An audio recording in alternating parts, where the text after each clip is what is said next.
நான் உள்ள இருக்கேன். நான் உள்ள இருக்கேன் சார். நான் ஆன் பண்ணிட்டு வந்தேன் sir. On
Sir, Mr. Dinagaran, sir.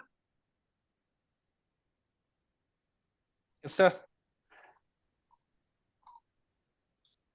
Hi, sir. Sir, another sir, good evening. Very Yes, good sir. evening, Good evening, sir. sir. Good evening. How are you, Yes, sir? Thank you, sir. How are you, sir? Yeah, fine, sir. Okay, Sir, shall sir. we start, sir, actually, sir? Yeah, please. Dear participants, very good evening to one and all present here. One and all present here. We are delighted to welcome you all today's session 9 FTP, 9th session FTP on next generation energy storage, solid state batteries and flow batteries. It is a distinct pleasure to welcome our speaker, a seasoned professional who currently holds the position of manager manufacturing quality function at Royal Enfield. Mr. Janagaran possesses 16 years of detail-oriented experience within rigorous environment of the automobile sector, with a strong focus on quality assurance in motorcycle manufacturing. Mr. Dinagaran's expertise covers the full spectrum of the production process. He has been instrumental in the launch of new models, having led end-to-end vehicle assembly operation and validation for the new Himalayan, Gorilla and Scram for the Alpha build stage all the way of start of production. He also contributed significantly to manufacturing capability by successfully managing the setup and validation of in-house tubeless spoke wheel assembly line. In addition to his leadership role, he is adapt to ensuring compliance with the standards, handling quality assurance for new products and in-house fabrication process, and coordinating with the supplier quality team to address component level defects. Prior to his current role, Mr. Dinagaran established a strong foundation in quality control at several organizations, including serving as a supervisor quality control at India Pistons Limited 2013 to 2015, and managing, apart from inspection and standards room activities at Samay Dutes Fahar India Private Limited 2009 to 2012.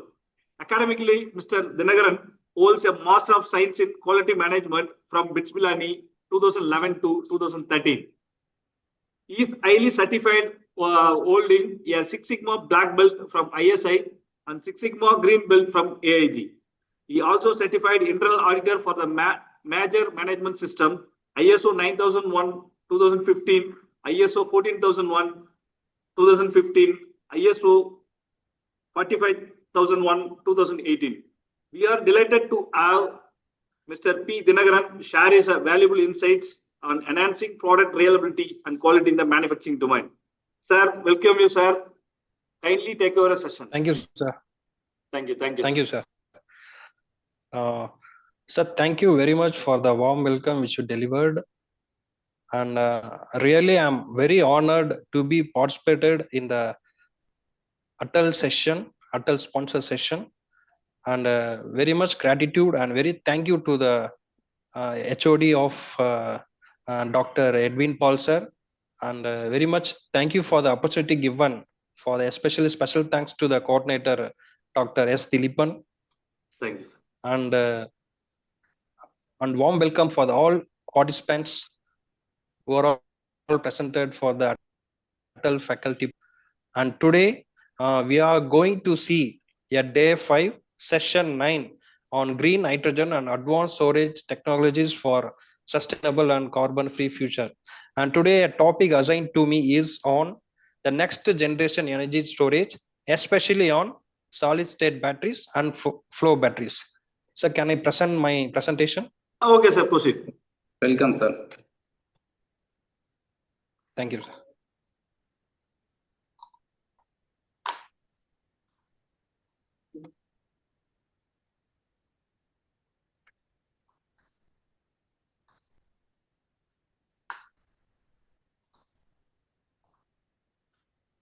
So is my presentation is visible?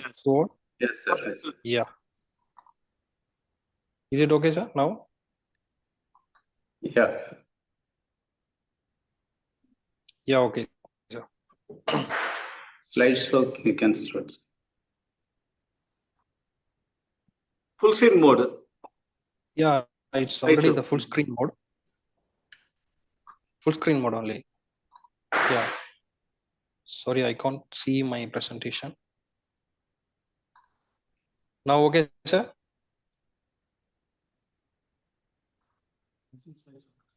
No, sir. Sir, please press resume slideshow. Yeah, I am the slideshow only. Sir, okay, sir, proceed.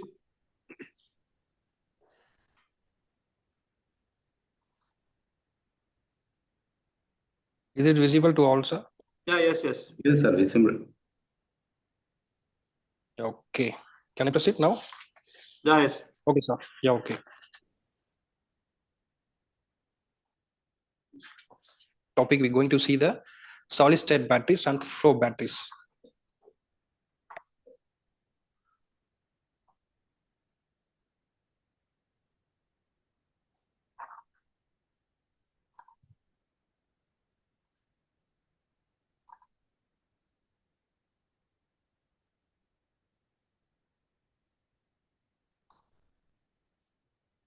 So something is not changing.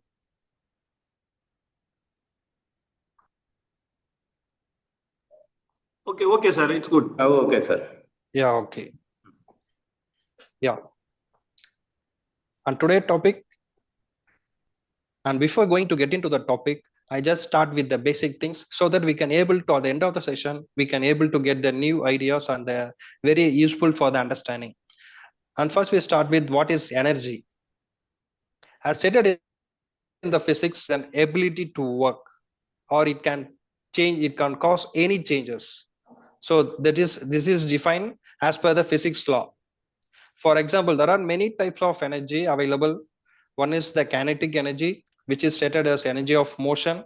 The second is potential energy. It is defined as a stored energy. And third is a thermal energy, which we normally call it as heat energy. And the fourth is called as a chemical energy. It is stored in bonds. Especially today we are going to see in depth, like it's in batteries. And the fifth one is an electrical energy. It's defined as a flow of electrons. And the last one is a nuclear energy, which is released during the atomic reactions. These kind of energies, all these kinds of energies, which is followed the law of conservation of energy. It's a very well said that energy cannot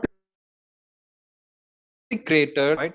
But it can transfer from one form into another form without loss of its energy.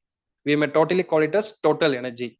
So it's clear all the energies function on related to law of conservation of energy. It's stated that energy cannot be created, but it can not be destroyed, but it can transform from one form into another form without lots of its energy. So it's a very well said. So we're going to see how it works in the as a practically. And now today, as per the topic concern, what is the next generation energy storage? The next generation energy storage, which is it's moving behind a traditional lithium ion batteries to diverse mix of technologies to the greater safety and support to the sustainability, and which help to long duration capabilities. Some of the next generation energy storages available. The first one is the solid state batteries. The today topic is also belongs to the solid state batteries. I just give the key, will explain the keynotes. What is the solid state batteries? It uses the solid electrolytes instead of using the liquid and gaseous electrolytes. So it's that's why it's called it as solid state electrolytes. So as per the system concern, the liquid and the electrolytes and the gel electrolytes is replaced by the solid electrolyte. So by replacing the liquid into solid medium, automatically the safety of the system is improved. It has been ensured. And as well as in when compared to solid and liquid, the high dense medium, we can get it from the solid state. So this is the basic plus points from the solid state batteries. And the second one is a sodium ion batteries. Currently booming batteries when compared to lithium ion batteries, and utilize, because the sodium is available in the environment, so it's cheaper than the lithium, because the lithium batteries are costly due to the cost of the lithium. So now the sodium ion batteries is going to boom from as a next generation batteries. The CATL company in the China, they already launched sodium ion batteries. They are in the pace of second version of the sodium ion batteries. And the third one is flow batteries, which means we also call it as redox flow batteries. And today topic is also the flow batteries. What is the redox flow batteries? The reduction and the oxidation action taken in the same phase is called redox batteries. Which is the energy, the stored energy in the external tanks is the previous one we seen in a solid medium, which is the solid phase. In the flow batteries, it is in a liquid phase. This is the main difference between the solid batteries and liquid flow batteries. And this is the mostly the flow batteries are designed for and to store the energy which we get from the renewable energy medium, right from the windmill to the and solar electricity, because it's a very wide medium. The solar energy is as per our country concern, the solar energy is widely available and wind power also widely available, because we can't able to store whatever the solar energy available, we can't able to store more energies. So in order to store more energies, we going for the flow batteries, because the flow batteries having the capability to store whatever the energy we get, we can expand it, we can scale it to whatever the level, higher level, whatever we want. So this is one of the main plus point of the flow batteries. So from this keynotes, the flow batteries is mostly used for to store the renewable energy, and especially from the wind power as well as from the solar energy power. And the third one, and the fourth one is mild air batteries, such as zinc air on Ayana systems. It comprises of zinc air and Ayana systems. And the fourth one is lithium sulfur batteries. It has the as like the lithium ion batteries, lithium sulfur batteries also there, which means it gives the long range when compared to lithium ion batteries. And finally, we are talking about batteries. What is batteries? A battery is a device that stores chemical energy and converted into electrical energy through electrochemical reactions. So what the battery is done, it's done the chemical reactions. The chemical energy is converted into electrical energy through electrochemical reactions. So every battery is basically a galvanic cell, whereas the redox reaction takes place between two electrodes which act as a source of chemical energy. So before when we are in the childhood, we are not having enough knowledge about what the battery is having. Even I am also thinking that the battery stored electric current, but I don't know how it's stored. Now it's a very clearly understanding that the battery is storing the chemical energy, which means by means of redox, the reduction of oxidation process, the energy is stored in the battery, and whenever it's needed, it emits electron flow, and thereby we can get the and key components. It comprises of cathode, anode, and electrolyte medium, and as well as the separator. How it's work?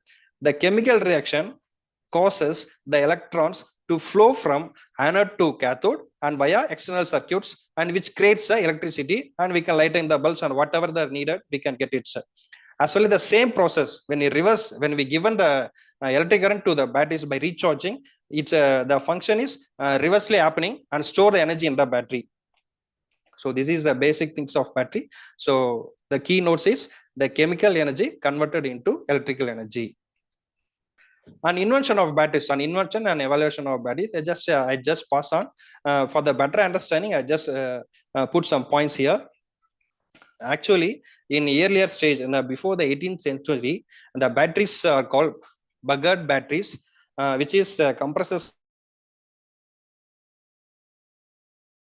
of and it's just consists of clay jar, See, in 18th century, they made the batteries with the mean of clay jar, and which consists copper cylinder, rolled sheets, and iron rods. With the help of, they made some batteries. It's not proved one. In 18th century, they made.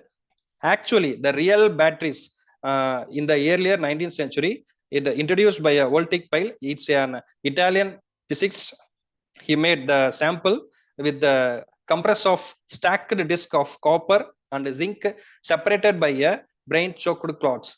So this is the first starting point of the evaluation of the batteries, the invention of batteries. And later on, the Daniel cell and from the everyday is also keynotes and take from the volatile and introduced batteries in 1836. Through innovation and mid of 19th century, the lead acid batteries. We are all very well about the lead acid batteries rule the economy very well, and before the invention of sodium ion and lithium ion batteries. And now the portable power from the 19th to 20th century, the dry cells, and 1886 the dry cell, and 1950 alkaline batteries are developed. And the modern era, the lithium ion, as we now mostly using, the late 20th centuries, the lithium ion batteries are introduced. And now the evaluations up to 2025 and beyond. The last decade, with the rapid innovations in the lithium ion batteries and with the various varieties, the rise of new chemistries and for the electric vehicles and the lithium ion batteries is upgraded to the new version of batteries. The first one we call nickel magnesium cobalt, or the nickel cobalt aluminum oxides are the high performance, and they're mostly using in the electric vehicles. And because of the energy density when compared to the lithium ion batteries, here it was a very high. Wherever the energy density is high, we can get the more electrical power from them. And now the lithium phosphorus also gaining a significant market share due to the R&D is on the way, and especially for to boosting the EV markets, the lithium ion phosphate batteries are under progress. And from the emerging technologies in the solid state batteries, the solid ion batteries also are gaining attraction to boost the EV market, as well as to give the long range of vehicle run in order to get the more electric power. It belongs to China. They are the major makers of the EV vehicle batteries. They are already very pioneer in the lithium ion batteries. They are in the phase of sodium ion batteries too, and they already launched version 1, and they are in the under R&D for the version 2, and they are the trendsetter for the EV market battery manufacturer. And under analysis, the lithium sulfur and silicon anodes, the researches are underway, which gives the nickel ion can be replaced with nickel sulfur batteries. And along with the recent trend, the AI and the recyclings are under progress to evaluate the battery life and as well as the battery efficiency, to improve the battery efficiency. Now, the main classifications of the batteries are classified 2 types. This is primary battery, we may call it as primary cell, and another one is called as secondary battery, we may call it as secondary cell. More according to the application, more types of batteries available, but all batteries comes under the 2 categories, which is primary battery and another one is secondary battery. Which is primary battery, we normally call it as non-rechargeable battery, as well as it's a single-use battery. And the secondary batteries, we call it as rechargeable battery. We can reuse it, and whatever the cycle it was used, we can use it again and again. The functions of primary batteries, as we already said, it's a non-rechargeable batteries because the redox reaction takes place in only one direction. It will not reverse the reaction because the battery is designed in such a way that to allow the redox reaction to take place in only one direction. Because the battery is designed in such a way that it will prevent the reverse reaction. For example, as we using the TV remotes and the cellular, not cellular, TV remotes and AC remotes, we using the AA and AAA batteries. All these are single-use batteries, and the same of size, the secondary batteries also available, which we call it as rechargeable batteries. But the functions and the inside the built, the manufacturing are different from primary batteries and secondary batteries. Here, the primary batteries consists of cathode and carbon rod and electrolyte paste, which cover the cathode and the zinc, and which prevent zinc can and two gaskets are provided. Because it's a single battery, it will not allow the redox reaction to flow in the opposite direction. An application of primary batteries. Mostly we using in our portable cameras, calculators, and watches, not smart watches, or normal analog watches, and the remote smokers. And in the as well as in the medical equipments, and we mostly using the hearing aids. It's a single-use battery, and the glucose meter and the blood check meters and weight machines. And nowadays weight machines or chargeable batteries also available. But earlier it was a single-use batteries. And some toys where children are playing, the toys, the AA and AAA batteries, all are single-use batteries. And emergency backups. In lot of the instruments where in the companies we using, the mostly the rechargeable batteries only we have. But some cases for emergency backup, the primary cells also already inbuilt provided to avoid and to avoid the loss of data which is stored in the equipment or instruments. And for the space mission, in space mission also they using the primary charging system over there, so they believe on the primary batteries only.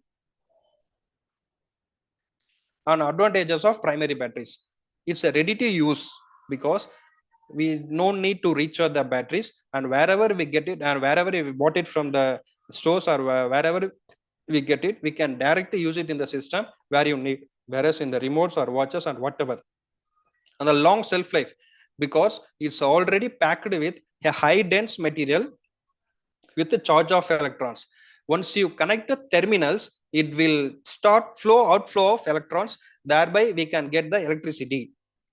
And high initial voltage is a very good example because it's packed with high dense material. During the start of new batteries, the high voltage will be delivered from the cell.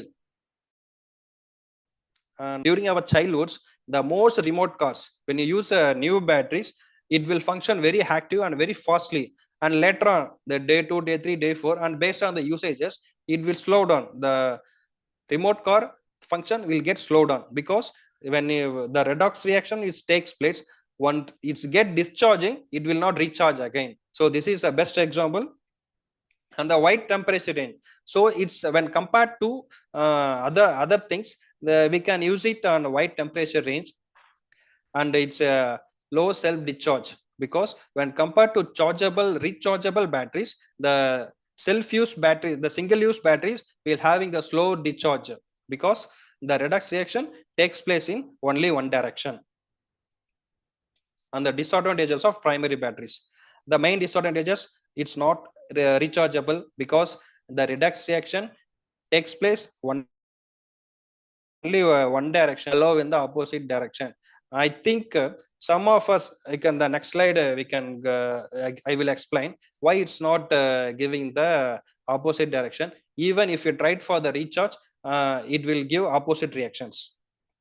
And the limited capacity, because due to the single use, we can't go it for the long run because due to the high dense material, there is some limitations to charge it to pack the electrons. When you go for the higher end, we can use it the rechargeable batteries.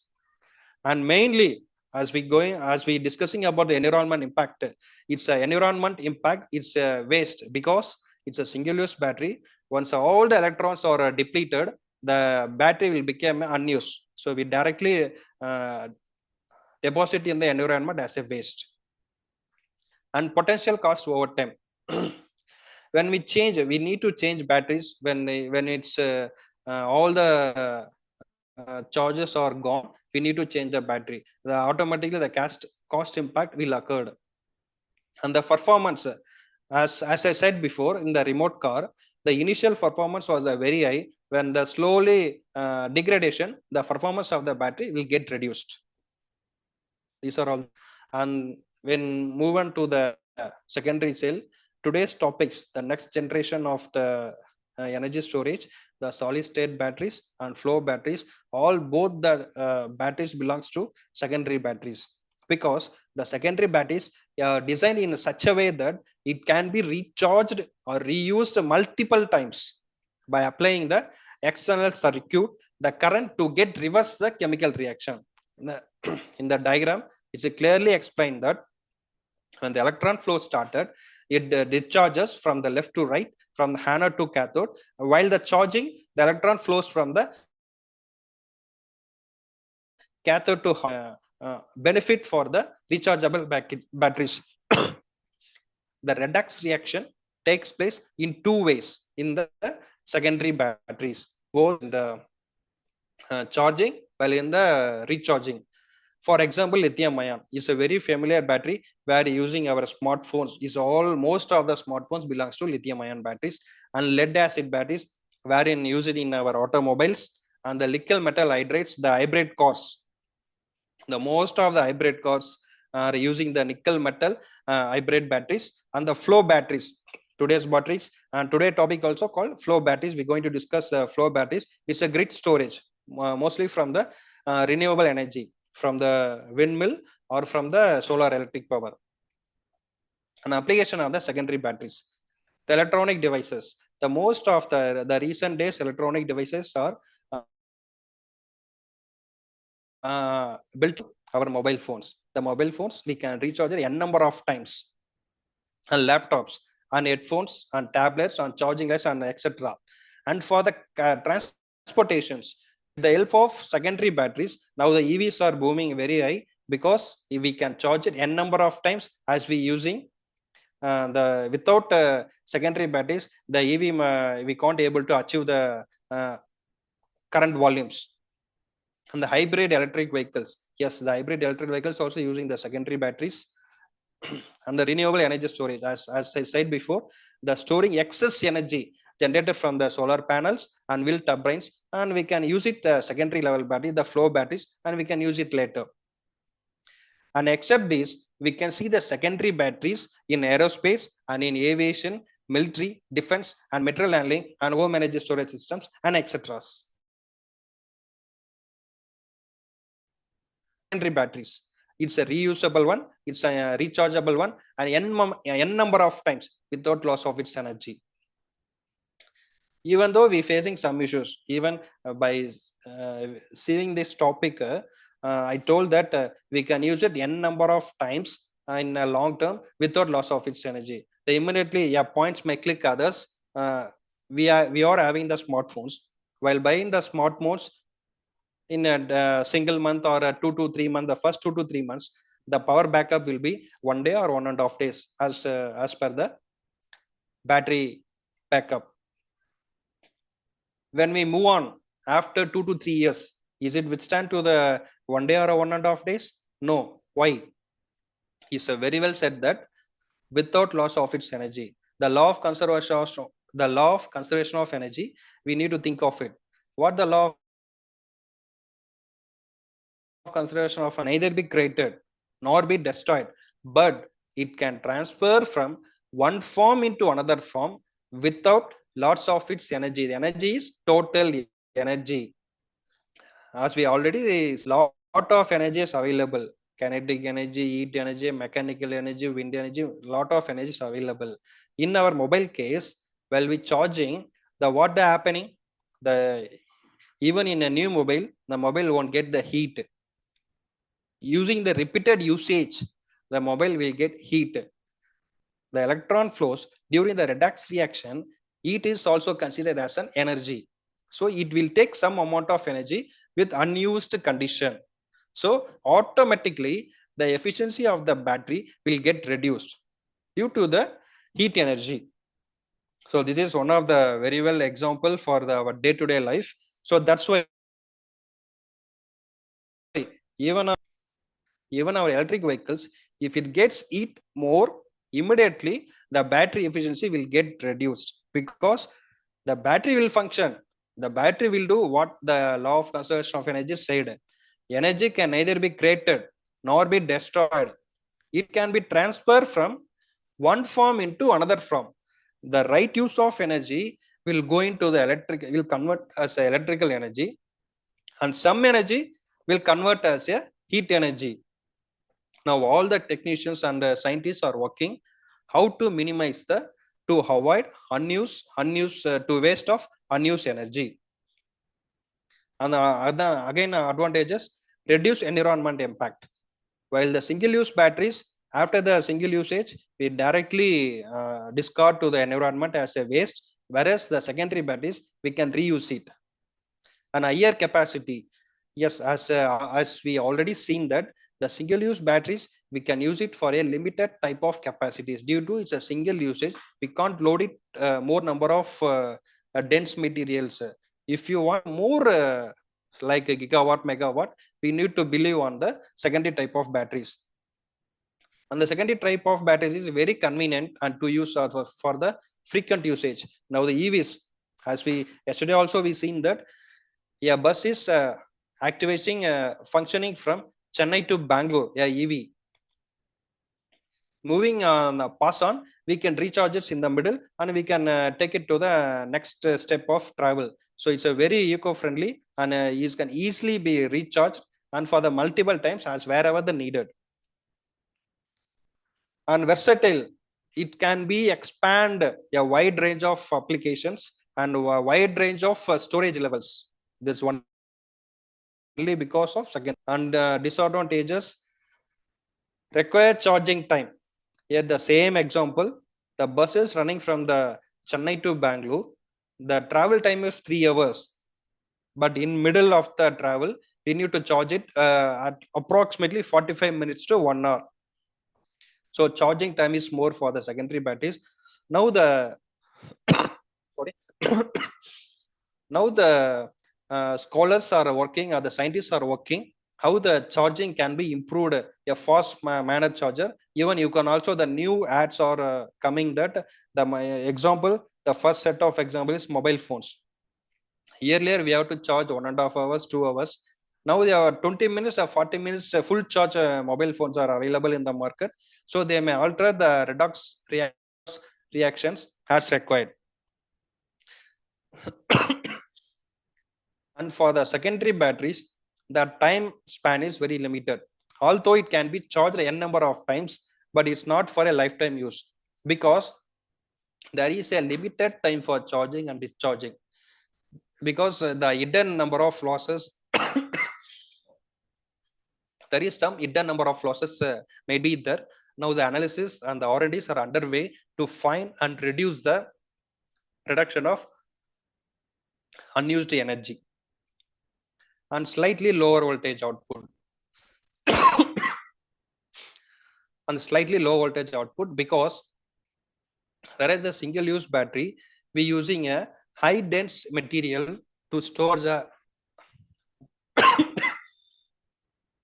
more number of energies, whereas in the secondary batteries there is plenty of storage level available. So we, for a safer mode, we are storing to the required dense of electrons be packed in the secondary level of batteries.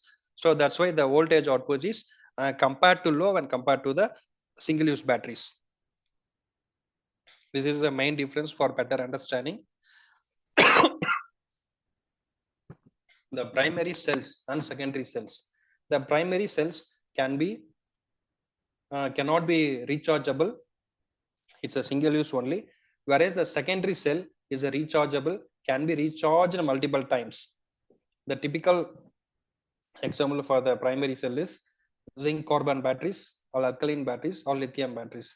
Whereas from the secondary cell, the examples are lithium ion batteries or lithium metal hybrid batteries or lead acid batteries. The voltage, the fixed voltage is around for the primary batteries 1.5 volt, Whereas the secondary cell, as I said before, the storage level, we can scale it up to whatever the level we want. And the storage power, we can scale it, we can expand it whatever the level we want. It's only possible in the secondary level batteries. So for the 3 points, we can expand up to 3.6 volt. The capacity, as we already said, the primary cell is having the lower capacity when compared to the secondary cell. And initial cost, the first initial cost is for the primary cell is generally low, whereas the secondary cell is generally high. The input cost is high, we can get it back when the usage is high. Normally the AA battery of the single use battery, for example, it's at 20 rupees, whereas when compared to when in the same AA, a recharge batteries are available in the market, it comes around 150 rupees. We can reuse it in n number of multiple times. And the maintenance for the primary cell, no maintenance required, and for the secondary cell, proper charging, some maintenance, basic maintenance needed. This is the basic constructions on. And the one more thing that I already left out the point before, can the primary batteries recharged? No, it cannot be recharged. I hope everyone may be tried. I'm also tried in a childhood, because the same AA battery in childhood we don't know the basic features of the chargeable battery and rechargeable battery. By seeing the cell physically, the both seems to be the same. As like, I am also tried the primary battery, I put it in the rechargeable panel and recharged it. What I get is the more heat, the battery, it gets more heat. Now I thinking that, now understand that the redox reaction didn't allow the electrons to flow back. So it reflect in the heat energy. So that's why the primary batteries cannot be recharged. If we recharge, it reflects in very dangerous way. It may be heat energy, and with prolonged heat energy convert into burst in the burst. So please educate your child not to recharge the primary batteries. This is a glimpse of secondary batteries constructions. The solid state batteries, it consists of, you can see the cathode and the anode, and the recharge electrolyte medium is available here. It's a solid, as well as for the flow battery is in a liquid medium. Key features, whereas in the solid batteries, the it's replace the liquid and gel electrolyte into solid electrolytes. For example, we can replace it with ceramics, as we also seen in the picture.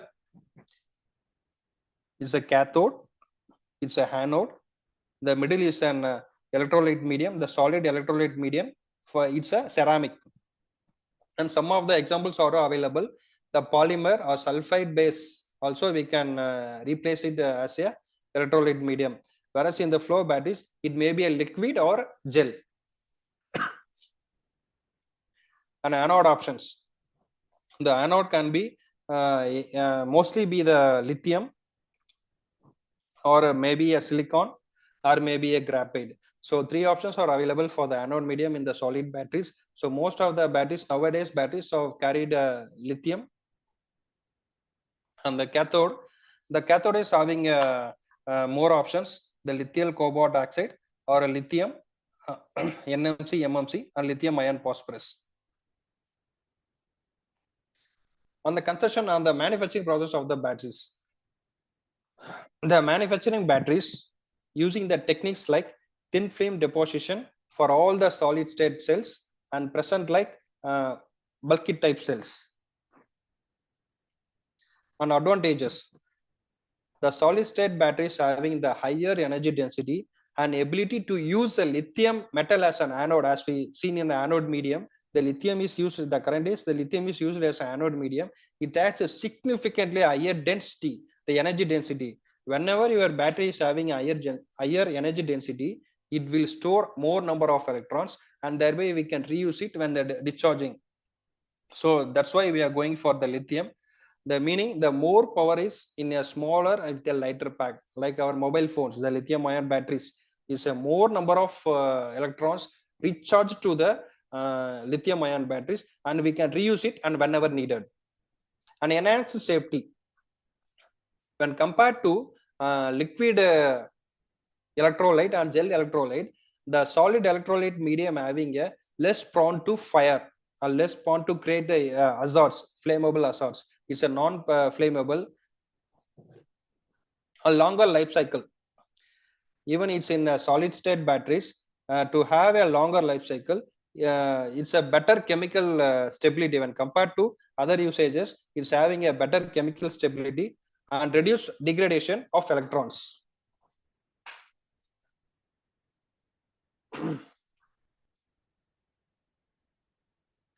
And challenges, this is a main, we know we're going to get it from this session. And challenges and scope of improvement.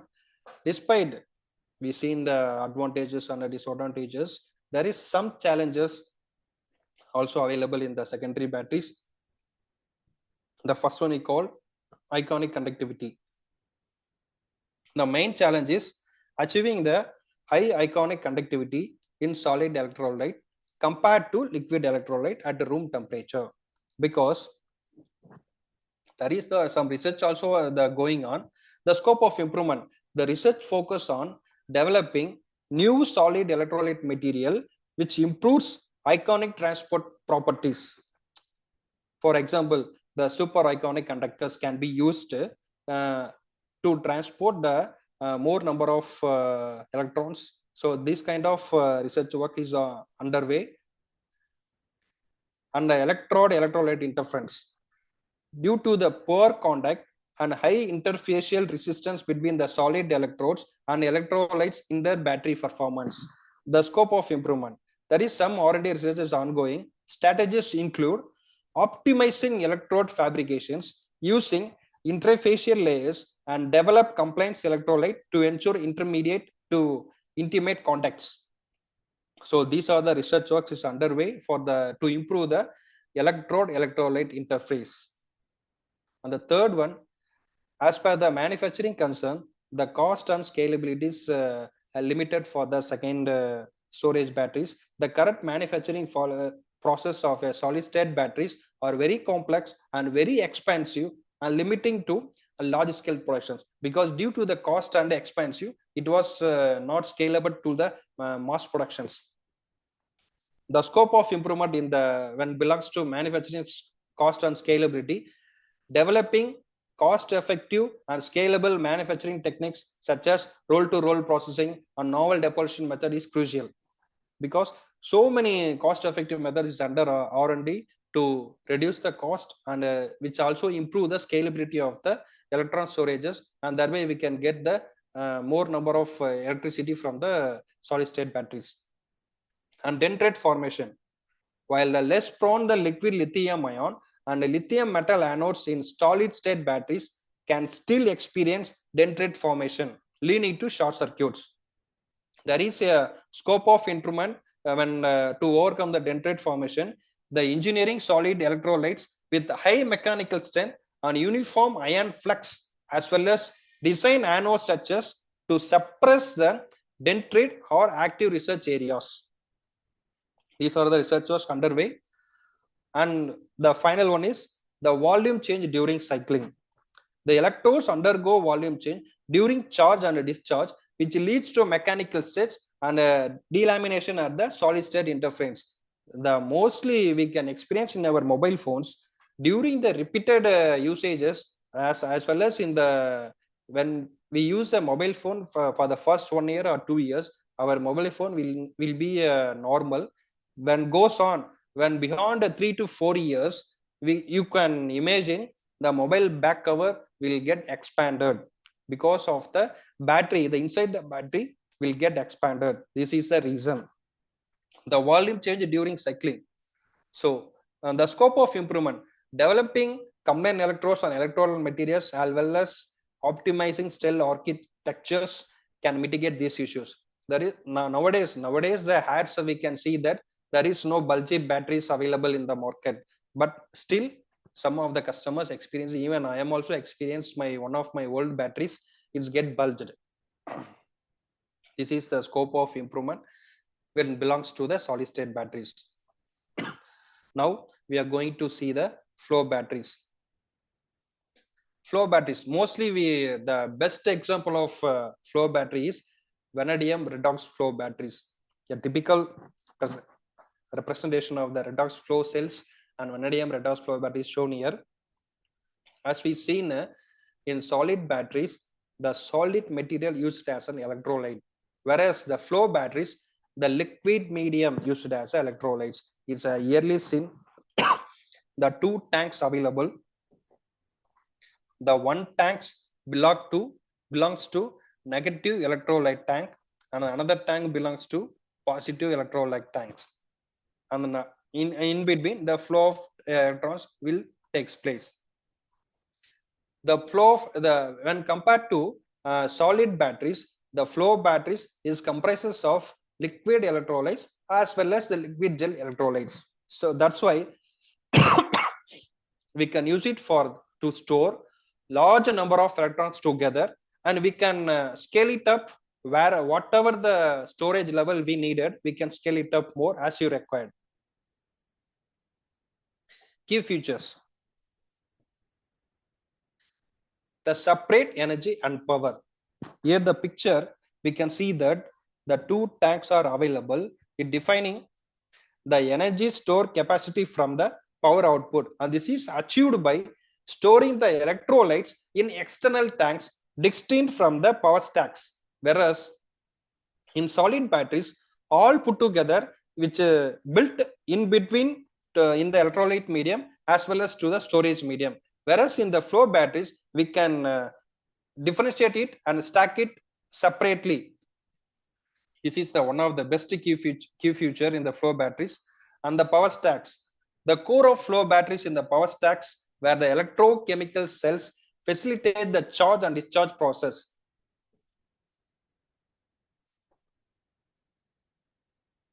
And the charge, the best key feature of the flow batteries is the charging and discharging process is very quick when compared to the solid state batteries, because during discharge the electrolytes are pumped from the respective tanks into the power stack. The ions are exchanged in very fast manner across the membrane and generate the electricity. During the discharge, the same process immediately takes reverse actions. So when compared to solid batteries, the flow batteries will acquire a quick charging and a quick discharging. Example, the best example is vanadium redox flow batteries. We normally call it as VRF batteries. The same as I explained before, the storage tanks are separated with the electrolyte and a discharge medium for the power stack. When the activity is started, the electron moves from the one tank to the another tank. When it's reversed, the same action moves from the power stack to the electrolyte medium.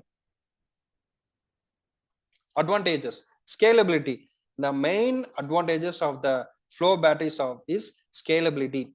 The energy capacity is we can easily scalable. For example, currently I am planned my flow batteries which used for megawatts, but I want to top up it with the gigawatts. In the solid state batteries, it's not possible, it's not easy to. Whereas in the flow batteries, it's very easy. We can scale it up to megawatt to gigawatts. How is possible? Because the electrons are stored in the separate tanks. Just by adding the additional tank, the flow of electrons we can transfer from one tank to the another tank. So this is the easy method in the flow batteries. That's why the flow batteries are widely used to store the wind energy and solar energy, as well as the flow battery a very long lifespan when compared to solid state batteries, because it can perform a 10,000 number of cycle without degrading any active materials from the medium, because it has a quick charging and discharging capabilities, which means the electron flows in the liquid medium is very active when compared to the solid medium. That's why the flow batteries having a capability of very long lifespan. That's why our solar energies and wind energies mostly stored in the flow batteries only. And due to the very efficiency of charging and discharging, it's having a tendency of high efficiency when compared to the solid state. The safety medium, mostly it's using the electrolyte, which is a non-flammable liquid. So that's why the safety is also to the very high level. And the flexible design, because as I already told, we can scale it to the next level. It's very flexible. As we need, we can improve it, and we can add it to the extra n number of tanks as whatever we needed. So we can easily storage mega to giga. And a deep discharge capabilities, we can easily experience this in our day-to-day life. The mobile phones, when we sometimes our mobile phones will get switched off, and what we do normally, we will do the recharging, and sometimes we left over for the 1 hour or 2 hours, and we somewhere in the just as like that, and we can try for the switch on, it will get on, because the discharging in the solid state batteries is not, it will not discharge completely as compared to the liquid medium, because the solid medium might carry some electrons which are not allowing to discharge fully. Whereas in the liquid medium flow batteries, the discharge is very deep. It can discharge fully without damaging any medium. That's why the flow batteries is having a very high efficiency when compared to the solid batteries. And the main advantage of the flow batteries is zero capacity faded, because when compared to solid batteries, as we're experiencing in our day-to-day mobile, for the first year and second year, the mobile capacity and the charging backup is okay. We can use it for the 1 day or 1.5 day. When the 3 years, when we're crossing the 3 years to 4 years, we experience that even our mobile won't withstand for the 1 day full. Whereas in the flow batteries, the capacity remains constant over the n number of times. This is the best benefit of the flow batteries. That's why the renewable energy mostly belongs to depending on the flow batteries. Even though we explain more number of advantages in the flow batteries when compared to solid batteries, there is some scope of improvements available in the flow batteries. What are this? The energy density.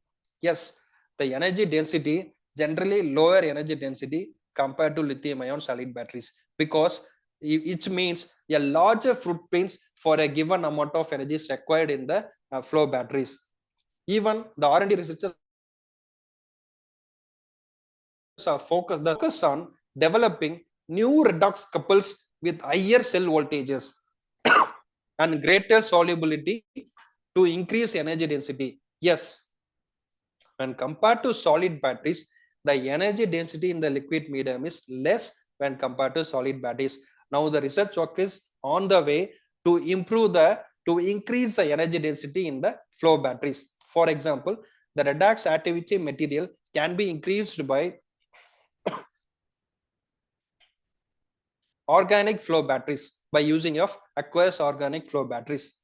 This is the scope of improvement when to improve the energy density, as well as when compared to solid batteries, the cost of the flow batteries very high, because the high cost of certain components, particularly vanadium salt, because as we see in the vanadium redox flow batteries, the very high cost when compared to other materials available in the market. But the flow batteries are fully dependent on the vanadium. Where is the scope of improvement to reduce the cost? Exploring cheaper and more abundant materials like iron and zinc and organic components, or the researchers underway. Once if anything is found out, immediately the flow battery cost will get reduced. And the membrane performance, even as we said in the advantages, it has a zero fade capacity, but the ion exchange membrane is crucial for efficient operation. But The current membrane can suffer from issues like cross-contamination of active materials and limited ion selectivity. So when usage is going on, the capacity of the ion exchange membrane may get faded. It will reduce the performance of the movement of the electrons as well as city output very low. There is a scope of improvement available to improve the membrane performance, developing more sensitive and stable and conductive membranes with low resistance is a major area of research is underway. And system complexity, as I said, we are using a liquid medium in 2 separate tanks, whereas in the solid batteries, it's not. So by explanation itself, we may guess that the flow battery systems are more complex than conventional batteries because it's involving pumps, piping systems, control systems, and storage tanks. So all these costs will make more cost for the flow batteries. The scope of improvement is also underway. The simplifying system designs, improving component reliability, and developing advanced control algorithms to enhance overall performance. This is the system complexity. There are more and more scopes are available. And the fifth one is temperature sensitivity. The performance of some flow batteries, especially those with aqueous electrolytes, because the electrolytes may be any, the aqueous electrolytes can be sensitivity to the temperature variation and requiring temperature management system, because the flow batteries can use any medium, any liquid or any solvent as a medium. When compared to the aqueous electrolytes, it's very sensitive to the temperature. So now the scope of improvement is also available to improve the temperature sensitivity.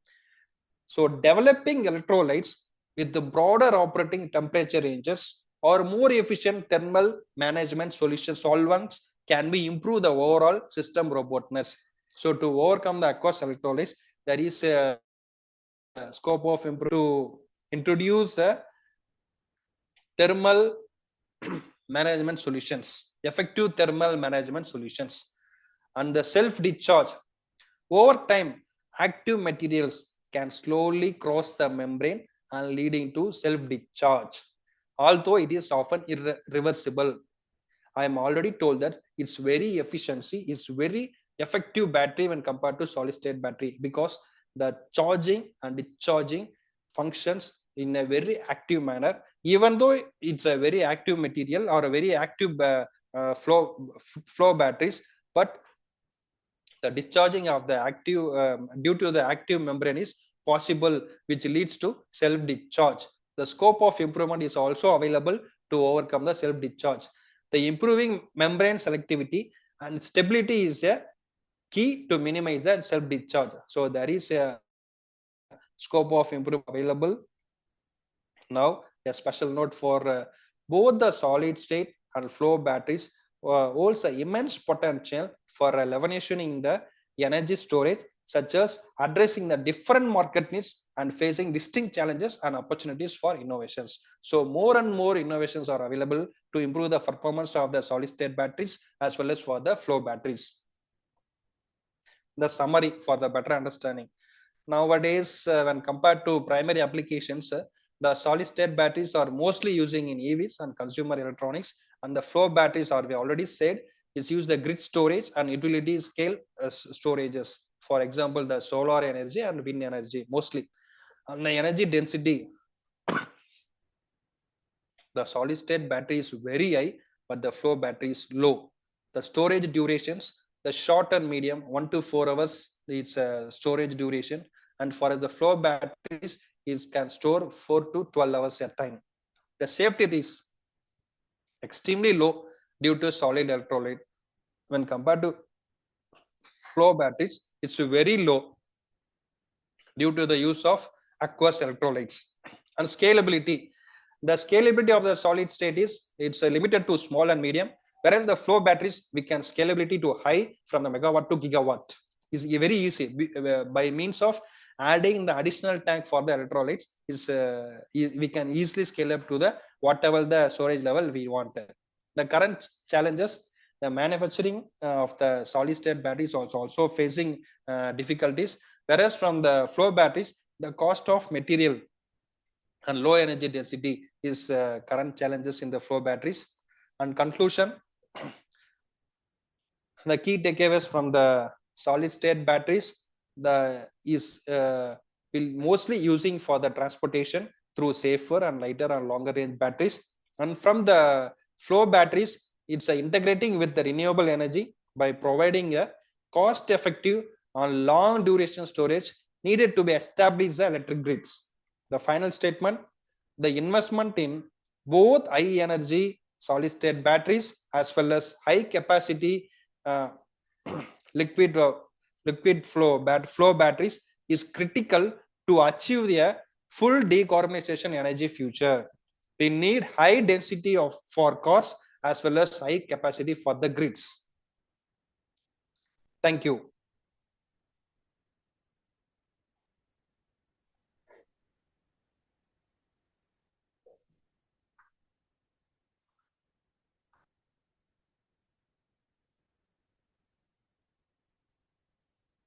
Sir, any questions?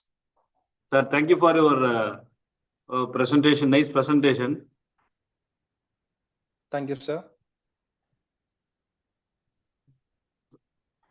Participants, if you have any queries, please proceed.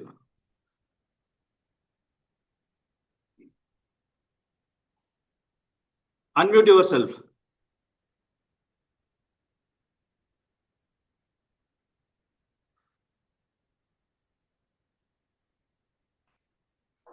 Sir, Mr. Dinaran, sir. Yes, sir. Some of participants raised questions in post box. Okay.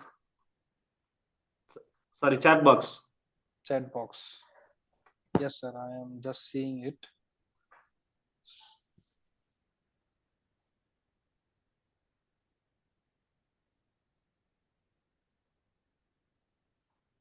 Yeah, the question from the Dr. T. Somanathan. Yeah, yes. How does the thermal management differ between solid state batteries and conventional lithium ion batteries in a real world vehicle application? Sir, it's still the R&D is underway to overcome the lithium ion batteries to the sulfur ion batteries. As I already said that a company in China, CATL company, is already launched version 1 of the sulfide ion batteries, sorry, sodium ion batteries, and they are in the version 2 to overcome the lithium ion batteries. Once they succeed, soon the next revolution be the version 2 of the batteries, because the CATL is the manufacturer of batteries, especially for the electric vehicles. The overall contribution for the electric vehicle is from the CATL is 38% of the batteries. They are the manufacturer. So they are already in the R&D in the second phase. Once they launched it, sure, it became a booming one. And the second question, Dr. Thiothyral, can you compare the temperature of solid state and flow batteries with the lithium ion batteries at high charging and discharging cycles? Yes, sir. Of course, yes, sir.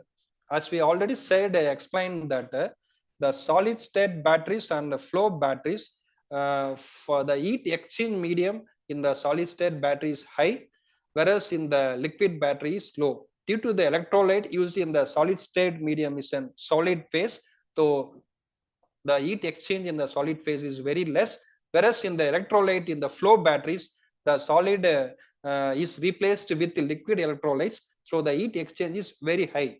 So obviously the heat is more in the solid state batteries. What, and another question from Dr. T. Somanathan, Vistas. What environmental advantages to the wear of Veddas reaction flow batteries offer in terms of recyclability and cradle to cradle use of vanadium? Yes, sir. The most environmental advantage is using the vanadium redox flow batteries, because the discharge and the charge is very active medium, and it's having the capability of zero electron fade So we can use it n number of times. So there is no fade. Automatically, if no fade, the depletion to the environment is very less. So we can reuse it as we can. And another one from another question from Emmanuel. Sir, how do both batteries different in storing energy for electric vehicles? Yes, sir. It's a differ. The solid state batteries and flow batteries differ because the solid state batteries compressed of stringent electrons to store more number of electrons, and thereby we can get electricity output. Whereas the flow batteries, it's not very dense electrons when compared to solid state. So that's why our EVs are mostly using the solid state batteries. So this is a preference. For example, sir, our mobiles are the very best examples. Our mobiles are very thin. The new advancement coming, very thin batteries. How they're making the thin batteries? Due to the solid state batteries, they are researching the electrons and compress it. The fine electron materials, and they are in the research like nickel. Now the sulfur is going to boom the next. So high dense material will carry the more number of electrons. And if the more number of electrons will result in the more electricity output. And any other question? Wait, sir. And the same Somadhan sir, another question. What is the economic viability of recycling vanadium electrolyte at the end of life? How does it affect life cycle cost? So the initial cost of the flow battery setup is very high when compared to solid state batteries, as well as the vanadium is very high cost. Nowadays, the researchers is also underway to replace the vanadium material. I'm already mentioned, but I have not mentioned the replacement material, but it's not available in the market. It's still underway. Once replacement is available to replace the vanadium, the flow batteries costs will get reduced. Feedback. Hello. Yes, sir. Thank you. Hello. Yes, sir. Thank you for giving clear explanations from the participants' queries. Richard sir, can I close, sir? Yes, sir. Thank you, sir. Dinakaran, sir. Thank you very much. Thank you. Thank you for the opportunity. Thank you, sir. Thank you, sir. Finally, the final session will be closed. The session will be closed. Vote of thanks. First and foremost, I wish to express our deepest appreciation to our distinguished speaker for today's session, Mr. P. Dinakaran, Manager, Manufacturing Quality Function at Royal Enfield. Your presentation masterfully connected the technical evaluation of solid-state electrolytes and flow battery architecture with real-world industrial challenges. Your insights into energy density advancement, cycle life durability, and thermal stability have not only enhanced our theoretical understanding, but also provided practically blueprint for integrating such innovating energy. Once again, thank you, Mr. Dinakaran sir, for your enlightening contribution, and thank you to everyone who participated and made this session resounding success. Thank you, Mr. Dinakaran. Thank you, sir. Thank you. Thank you, sir. Thank you.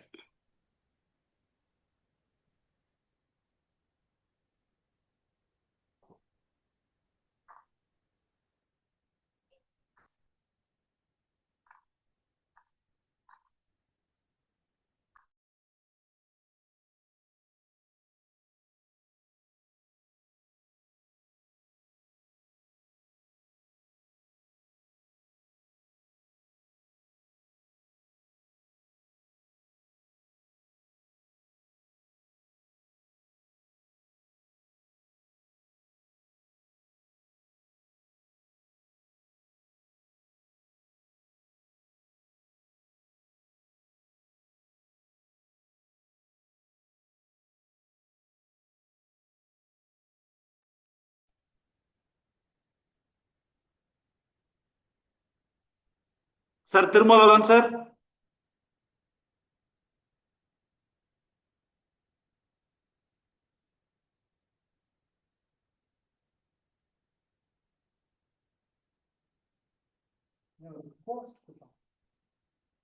Yes, sir. It's audible, sir? Yes. Audio. So my screen is visible. Yes, sir. Yes, sir. Sir, good evening, sir. Thirumalan, sir. Good evening. Good evening, How are sir. you? Sir, நல்லா இருக்கு sir. நீங்க how are you, sir? How about you? Yeah, fine, sir. Yeah, sir.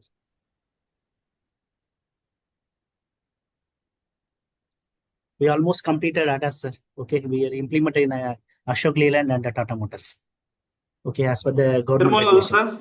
sir, Yes, sir. Audible, sir? sir, you start that video. Your Okay. video. Sure.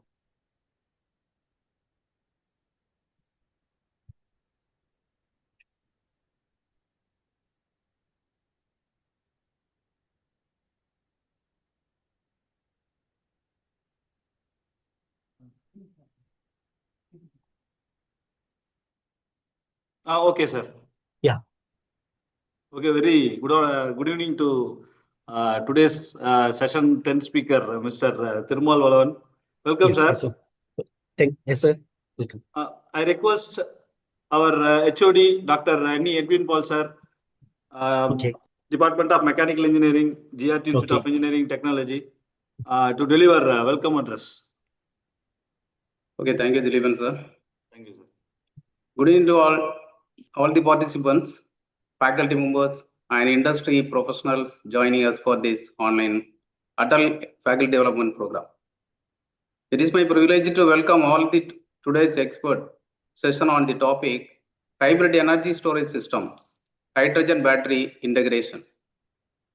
As we move towards carbon neutral mobility and clean energy solution, hybrid storage technologies are gaining global attention.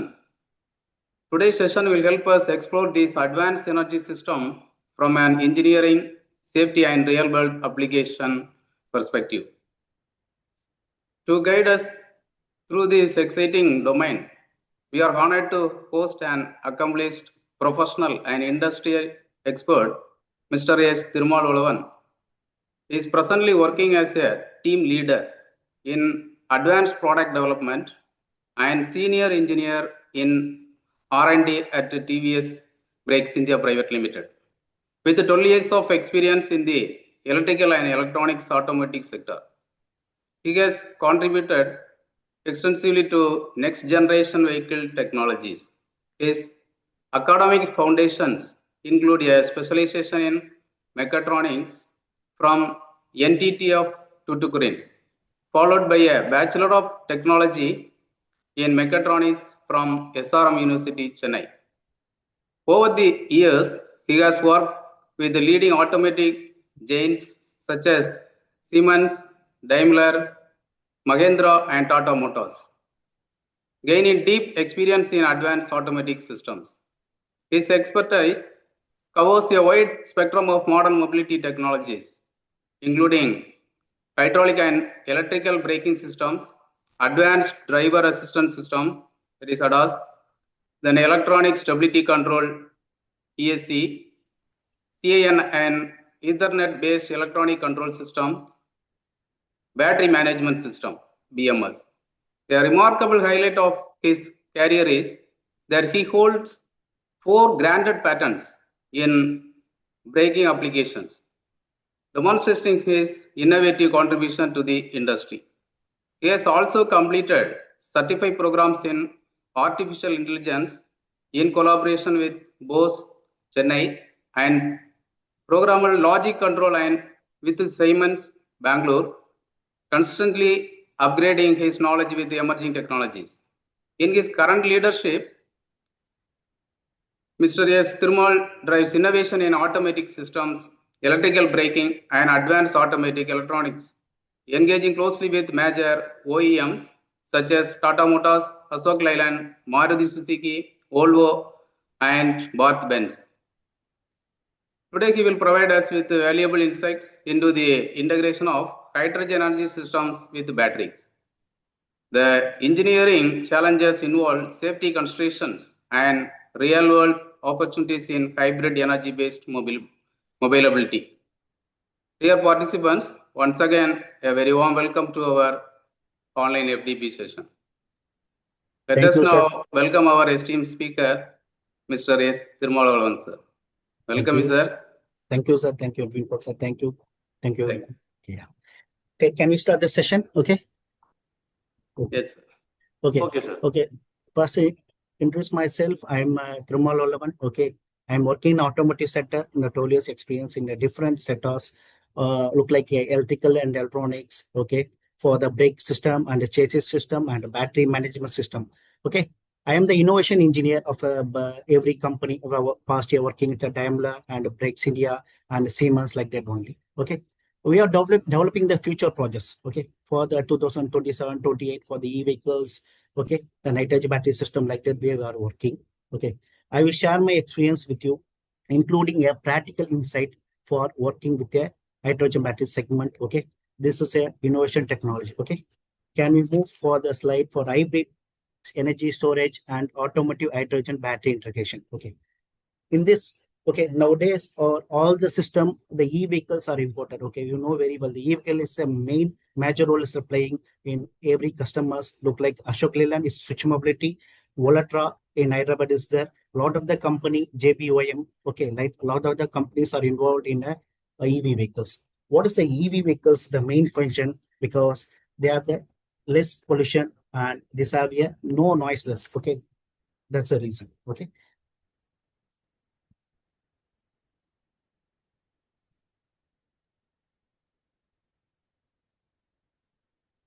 Okay. The Indian government has a vision of a 2047. Okay. The Indian government's vision is of 2047. This is a target the Indian achieve energy independence, and green hydrogen is expected to play a role in the visions of the government. The government has taken so many steps for the green hydrogen mission schemes. Okay. The government in Indian government is planning for the implementation is a 2047. Okay. As per the government of the road safety condition and RI approval. You know, government safety condition. Okay, the government safety is included, like this, a braking system is safety is there and pollution control is there, like that way. It will implement in the 2047. Okay, it will take time, but the lot of companies, research is going. Hyundai and Mahindra is doing almost is completed. The inspections and everything is completed. Some vehicle durability trials is under progress, is going in automotive sector. Okay, you know very well there's a difference between the automotive sector and industrial sector. The automotive sector is a different and industrial sector is a different, because so automotive playing is a lot of the functions and interest protection. You know, interest protection. Okay, the temperature withstand the -40 and maximum is -40 to +140 degree. Okay. In industry standard, we are working in the closed loop condition. Okay, we do not require if we enter the rainwater, we do not enter the dust like that way. But in vehicle condition, the battery will be damaged, water, dust, everything. That's only the IP69 is the interest protection. Okay. The key activities in India roadmap 2047 include the targeting 18,000 gigawatts of non-fossil fuel power capacity by 2040 in India. Okay. The developing infrastructures, hydrogen with a specific focus on use of a decarbonized sector like transportation and steel. Why the government is a concentration in the transportation and the steel industry means that transportation is the maximum pollution will become. Okay. And steel also.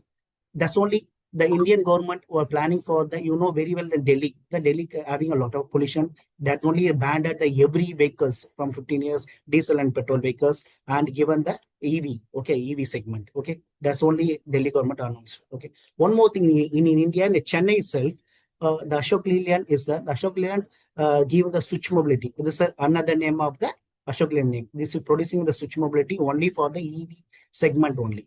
He also introduced in Chennai. You've seen in Chennai a lot of the EV buses in the available in Kolattur and Chennai and Coimbatore and Vadapayani, like that way. A lot of the EV segments came for the control for the pollution segment. Okay, and steel industry. The steel. Why you telling the steel? Steel only the major playing for the automobile maximum pollutions. Okay, we will show the topic one by one. Okay, we will show the everything as per the presentation. Okay. Attracting the investment, the government has investment in the energy transition with the clean mobility and the clean hydrogen identified as the key areas. What is the key areas? Why are you telling the key areas? So the key areas, main areas is transportation, is automobile. Automobile is key areas. First one. Second one is the industrial area. Okay, the food sectors almost using some hydrogen segment and all. Okay. while the hybrid hydrogen batteries show a promise, okay, that are still developing a technology and consider vaporware, okay. Some current analysis requiring overcome challenges, cost, safety, infrastructure, everything, okay, in a feasible way. The hydrogen battery, the cost is higher, okay, and the cost is higher, and the safety factor is less. But the researching, the lot of the efforts are putting the automobile sector and this sector as per the regulation from the government norms. We are working on the way.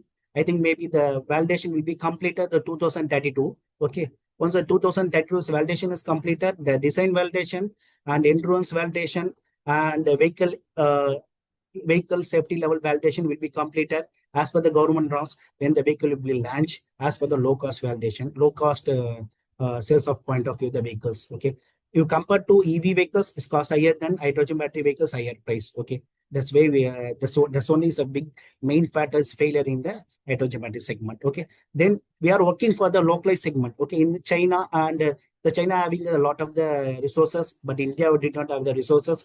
We are working for the localized segment. We are planning for the government for the localized segment in Bangalore and Pune. Okay, almost is working on the way.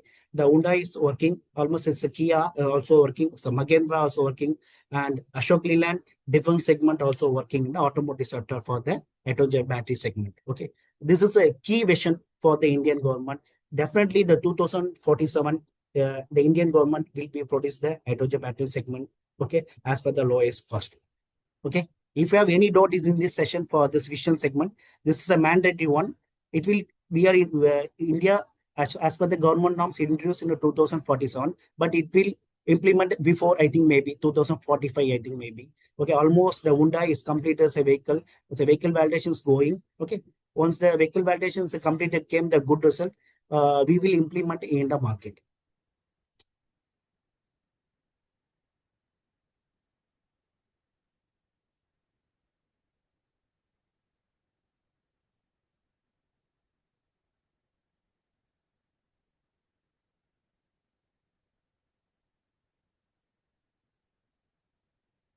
Okay.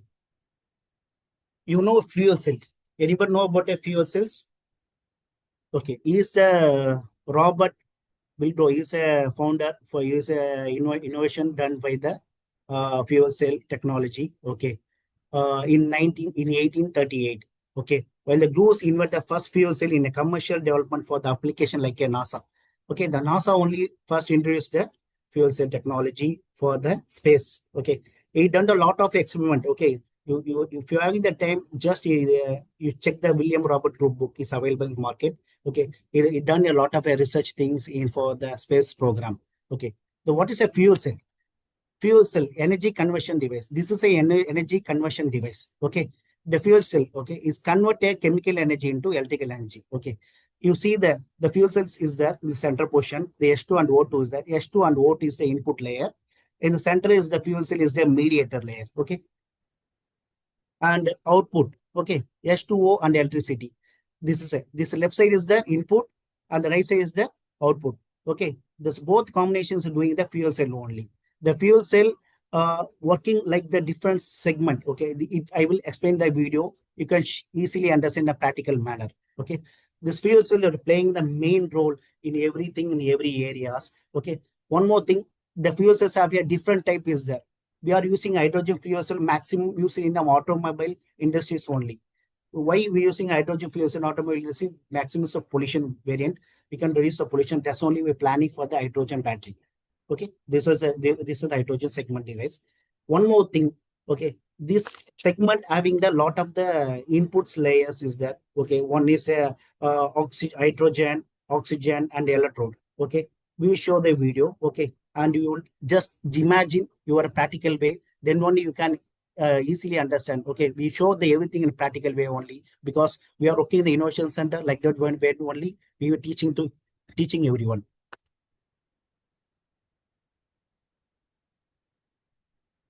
Yeah, just see the video. Okay, so the video is visible, everyone. Yes, Hello? sir. Yeah. Yes, but the audio Yeah. not hearing. Just a minute, sir.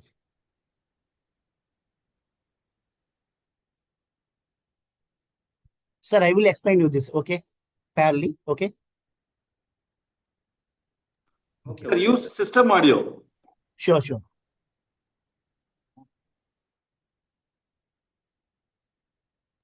Click more option. Okay, okay, okay. Click more option from Zoom.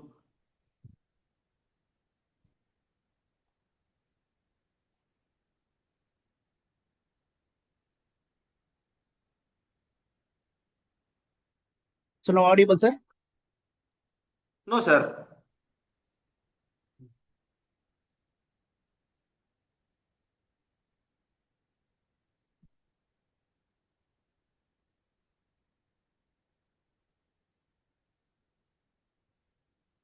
Okay, I think given Sir, the sir, you okay. have to enable in Zoom.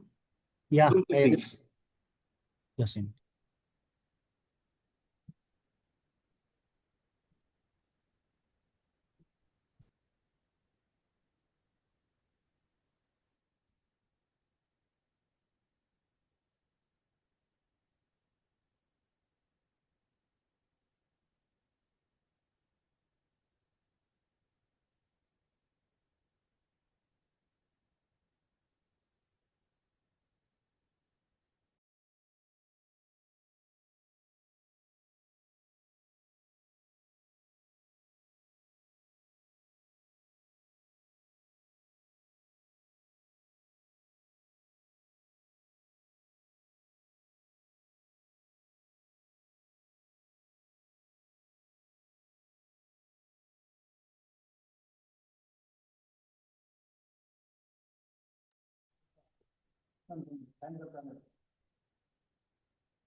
Sir, please unmute.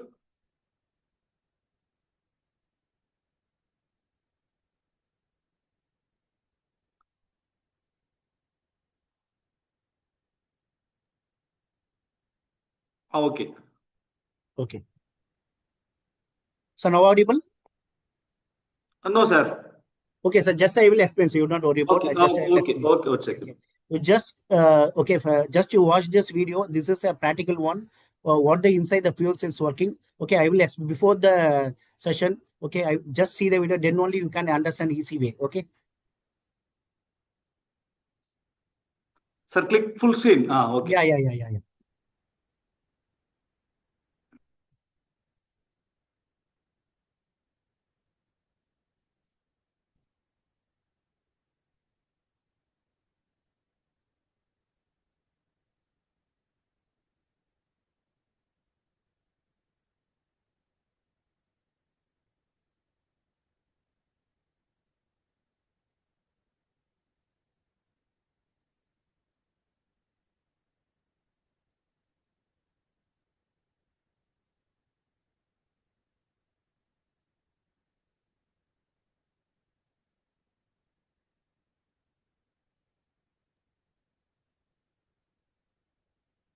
Okay.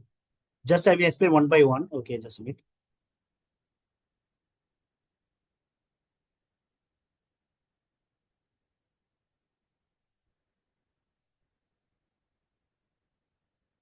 Okay. Just a minute.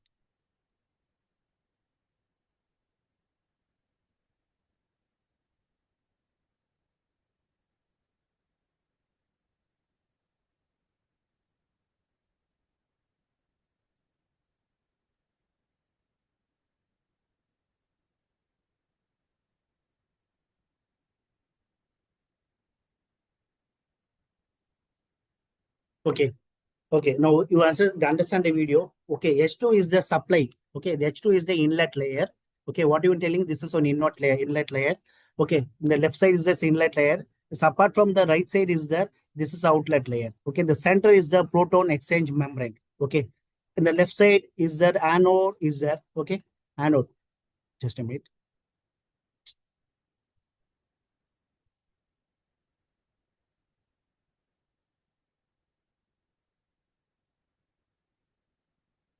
Okay, the left side is the anode is the anode is the platinum material. What I'm mentioning, this one is anode material. Okay, this a center is the this is a electrode. This is a polymer material. This a third layer is the this one is a nickel material. Okay, this is a lot of the materials combinations available. Inside the electrode, the center layer, the proton exchange membrane is there. It's a 25% of a sodium hydroxide is there. This is called a electrolyte. Okay, when this is a system, the hydrogen we having the proton and electron is there. In the proton exchange, it will convert. It will allow only the protons only. Okay, the electrons will be pass through the wire. Okay, the pass through the wire and take the output. Okay, this is the anode and cathode is linked with the electrical wires. The electrical wires. Okay, the electrical wires link. When the electrical wires link, the electrons go inside the cathode layer. It will produce the electricity. Okay, then the hydrogen O2 is mixing the combinations when finally get the electricity, and the electricity we can store the battery system. Okay, that's only we are looking forward this video. Okay, this system initially they developed for the electrical battery management system. Initially used for the EMF. It will produce the EMF. EMF is electromotive force. Okay, this based on the Faraday's law of electromagnetic induction. We can store the energy as per the winding. The winding is that the winding we can make it a wire or anything else. This is a copper segment material. Okay. This video I will play one more time. This video, just you look the video, you can easily understand one more time.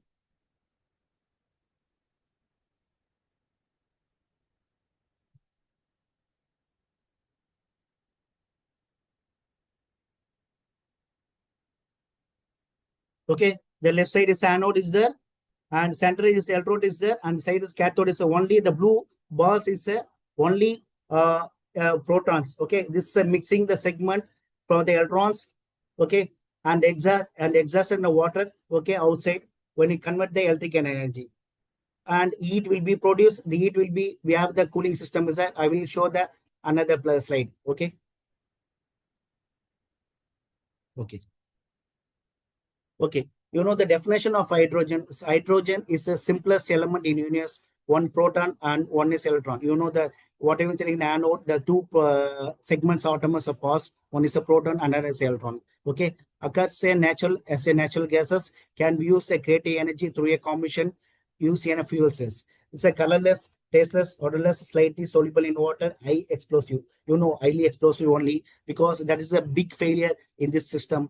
Because the safety factors, the automotive sectors are working. You know, the recent the vehicles, the Bajaj vehicles also, we done a lot of the research initially, but it got finally the explosive the vehicle 135 vehicle. Okay.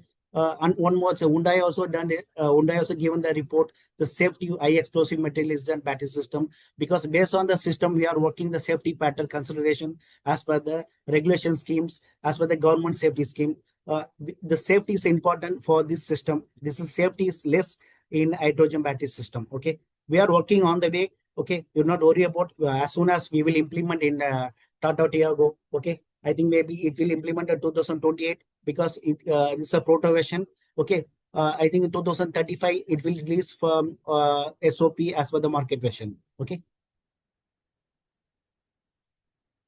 Okay, definition of a fuel cells produce electricity through a chemical reaction, but without a combination. Okay, you know combinations, the produce electricity in a chemical reaction. It's a combined one. Okay, you know the chemical reaction will be taking a part of the chemical reaction will changing into electrical energy.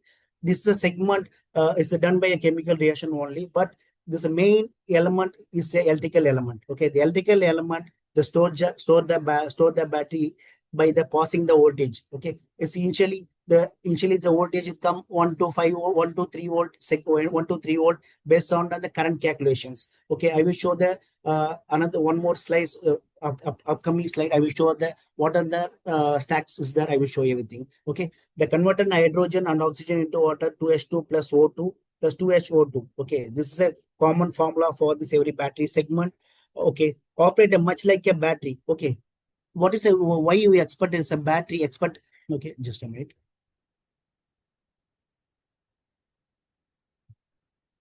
Okay.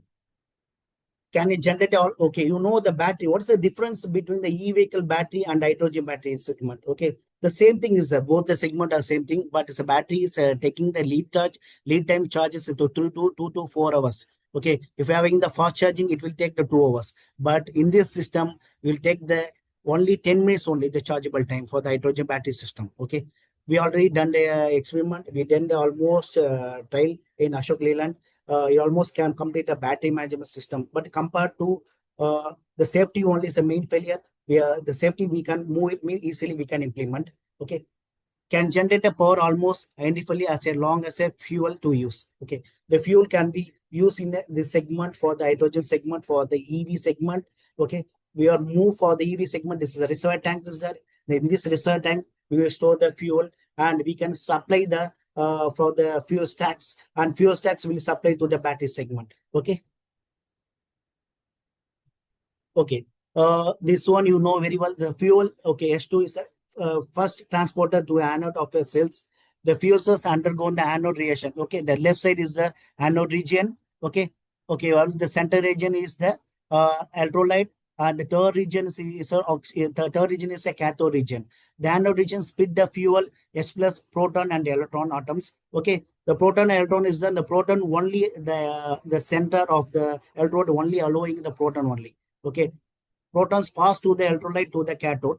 This is directly passed by the windings. Okay, then it will create the chemical reaction and finally convert the electrical energy. Okay, electrons cannot pass through the electrolyte and must travel to the external circuit, which create a electrical current. What I'm telling, the winding is that the center region of what electrode is only the cathode allow the protons. It did not allow the electrons. Protons and electrons reach the cathode and undergo the cathode reaction. It will happen. Okay, we have the two layer is the two layer is the two layer is the hydrogen gas. Okay, inside the hydrogen anode side is adding nitrogen. Okay, the coming. Okay, one more oxygen also coming. This gap is there. Then we have the cooling segment. It will happen. It will pass the oxygen. Will pass through the wire and produce the electricity. This 1 and 2 and the 3 and 4. This main is using the polymer electrode membrane PEM. We are using the PEM only for the Tata Tiago vehicle for the hydrogen battery segment. Okay, it's working in Pune. PEM allow only a positive charge ions and pass through the cathode. The negative charge electrons must travel along with the external circuit. What I'm telling, the same thing. Okay. The fuel cells. The fuel cells has classified different types of electrode, which determine the kind of the electrochemical reaction, operating at temperature and application. There are 6 main types is there. Okay. What is we choosing these applications? What the types? The proton exchange membrane is there, the solid oxide is there, alkaline is there, molten carbonate is there, phosphorus is there, methanol is there. Okay, what you understand in this segment means we having the based on the application, based on the temperature, we can choose the segment. Okay, if having the using the electrical vehicle segment, okay, then we go for the PMFC. Why the reason means the vehicle maximum temperature is a minimum temperature is engine temperature, without motor temperature is maximum 120 degree. Okay, we are using the 50 to 200 degree temperature. This is allowable for the as per the government norms, as per the RI standard. Okay, then solid oxide is there. Okay, the solid oxide is only used for the solid ceramic materials. 500 to 1000 degree temperature used for the industrial, for the steel factories, like that way. Okay, alkaline is there. We are using some food industries, because this one also suitable for the vehicle segment, but this performance is less compared to PMF. Okay, PMFC, proton exchange membrane. Okay, the best one for the automobile industry for the only for the fuel cell is best one is PMFC, proton exchange membrane. Okay, next, second, third, fourth one is a molten carbonate. Okay, this one also 650 degree. This is also used for the industrial area and food industries and the medical industry also. Okay, in the US also using the same thing, molten carbonate, MCFC. The research also going. Okay, and the solid oxide using 500 to 1000 degrees for space research. Okay, the same thing only. The phosphorus acid is, this one is a moderate one, 150 to 200 degree, but this is not suitable for the automobile industry. The DMFC is that we are using initially the Volatra and Ola, and a lot of the EV to scooters are working rated methanol methods, but it will came the results failure. Finally chosen the PMFC method only. You know very well. This Euro is the Euro and Euro Honda, and you split it. The Honda is different sector, Euro is a different sector. The both are combined together again is working for the hydrogen battery segment. You know very well.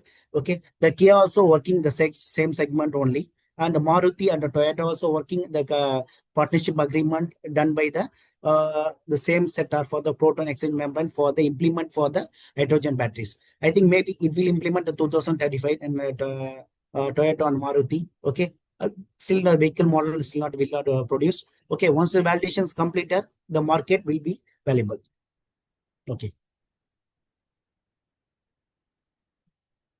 you know very well, because I am working in automotive sector. Okay, just see the construction of the vehicle, construction of fuel stack, everything. Okay, what I'm mentioning this in the PPT. Okay, this is a vehicle. Okay, this is vehicle. We having the reservoir. This H2 is that this is a reservoir tank.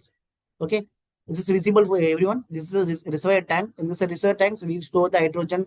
Okay, the hydrogen will be take the replacing and go for the fuel cell. The fuel cells are doing the combination and producing the electric energy. Okay, electric energy. It's an inward in the inlet, the O2 is coming, and the outlet when the exhausted wasted of water, it will come outside. Okay, the fuel cell is the main to convert the combination of electric energy and given the feedback to the power control unit. You know very well power control unit. Okay, power control unit is a ECU. The ECU is a electronic control unit. The electronic control unit playing the main role. Okay, playing the main role. What is the reason means the electronic control having the segment layer, it will give the feedback to the fuel cell and give the feedback to the battery whenever need the cutoff, whenever need the failures, it will happen and give the feedback to the vehicle cluster. Okay, then final one is a motor. The motor is playing the EV because every vehicle is a motor only. The controlling by the fuel cells in center of the power control unit. Okay, you know very well. One more thing, without power control, without ECU, we cannot transmit the energy from motor to fuel cell. Okay, without if just to think, okay, without the ECU, we cannot manage the everything. If you directly coming the maximum voltage and minimum voltage, it will not rectified. If you are using the ECU and power control unit, it will constantly give the 12 volt and constantly give the 24 volt, the 12 volt for the car segment and 24 volt for the commercial truck segment. Okay, this is a system. Okay, the battery will be storage. It will take in the 12 volt segment. Okay, inside the stack is there. Okay, the fuel cell inside the stack is there. The stacks having 1 stacks having the 5 volt. Some stacks having a 1 volt based on your application, based on our material. Okay, this is a system. Okay, in this is a Tata Tiago. What we are doing, the segment we show the image, the fuel tank and exhaust and battery and electrical motor. Everything is present here. This is a fuel stack. Okay, one more thing, this what I'm showing, this cathode and anode. The cathode is a plus and anode is a minus. The center is electrode. The electrode inside having the electrode is a main one to produce the chemical reaction and finally take the electrical energy. Okay. Okay, this one more thing. Okay, this hydrogen battery system. Okay, this is a main view. Okay, this one for the Kia and Hyundai is working like that way. Principal and Mahindra also same. This one is a Kia model. It will, because this research is not in India. So the Korean side is going a lot of research. Okay, inside you see the reservoir. Okay, the reservoir only having the hydrogen fuel tank. Okay, and the battery pack is in these vehicles. The 2 battery pack is okay. One is a auxiliary and another one is a battery pack. You convert. The first one is the primary one, and secondary battery is a secondary one. Okay, if you're having the nitrogen battery, so nitrogen will be send the gas to the fuel cells, and the fuel cells convert the electrical energy and the charging to the battery to 2 charger. If any one battery fail, okay, one other battery, secondary battery will play the main role because it will help the ECU communication. Without ECU communication, it will not play. Okay. The ECU communication, ECU is the main factor. Without ECU, we cannot work because this is a main factor. Okay. One more say DC converter is there. Why using the DC converter? Because we are using the initially we get from the fuel stack 24 volt. We can step down the 12 volt for the braking segment, and 12 volt we do step down again 5 volt for the cluster segment. Okay. That's only using the DC converters. Okay. And electrical transition motor and fuel stacks. Okay, one more thing, the thermal system is there and cooling system also available. The same thing, the fuel stack also available in cooling segment. This is the overview of the Tata. This is an overview of the Kia model using the fuel tank, 2 fuel tank. Okay, if you need high mileage, if you require the 650 mileage, you require the 700. Okay, you need to add the fuel tank. Okay, based on the vehicle dynamics, based on the vehicle principle, then only we can design, because vehicle is based on the mass also is that vehicle is a laden or unladen condition. We will check. Then because what is the reason means you've taken a lot of the fuel sack inside the vehicle means, okay, it will fully laden. Okay, it will not give the mileage everything. Okay, that's the reason, main reason. Okay. One more thing. Okay, this is a fuel stack. Okay, what you mentioned in the system, this is a car segment. We are working in automotive. Okay, this is on Mahindra. Okay, the Mahindra, the fuel stacks develop. You show the inside the fuel stack is there. The fuel stacks having a lot of the fuel stack is 1, 2, 3, 4, 5, 6. Every fuel cell have the 1 volt. Totally is a 12 fuel stack is there. Okay, the 12 fuel stack equal to 1 volt is the 12 volt. Every car segment is a 12 segment. The 12 segment battery passes through the ECU, and ECU can convert the energy and give the condition to the battery and rotate the motor. This is a storage segment. Okay, the hydrogen tank having the safety factor. The hydrogen tank have the cooling segment pad is there. Inside the cooling pad is there. It will cool down whenever the electrical combinations happen. Okay, whenever the electrical combination happen, the cooling pad play the main role. It cool down and give the feedback to the fuel stack and generate the energy to the battery. Okay, battery plus conversion. Okay, battery plus converter is electrical motor give the input. Okay,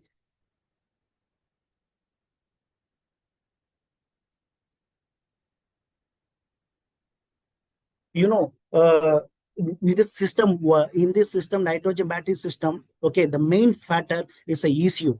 Okay, the ECU is electronic control unit. You know very well, electronic control unit. In the electronic control unit, you using the two-wheelers, you using the car segment, you using the washing machine, everything is there. Okay, what is the main function of the ECU? The main function of ECU, is include give the feedback and give the on time, off time. If any failures happen, it will give the feedback to the driver and feedback given to the controllers. Okay, then we are the safety. Then we will came outside, we will check what is the failures happen. Okay, if in case the nitrogen battery system is there.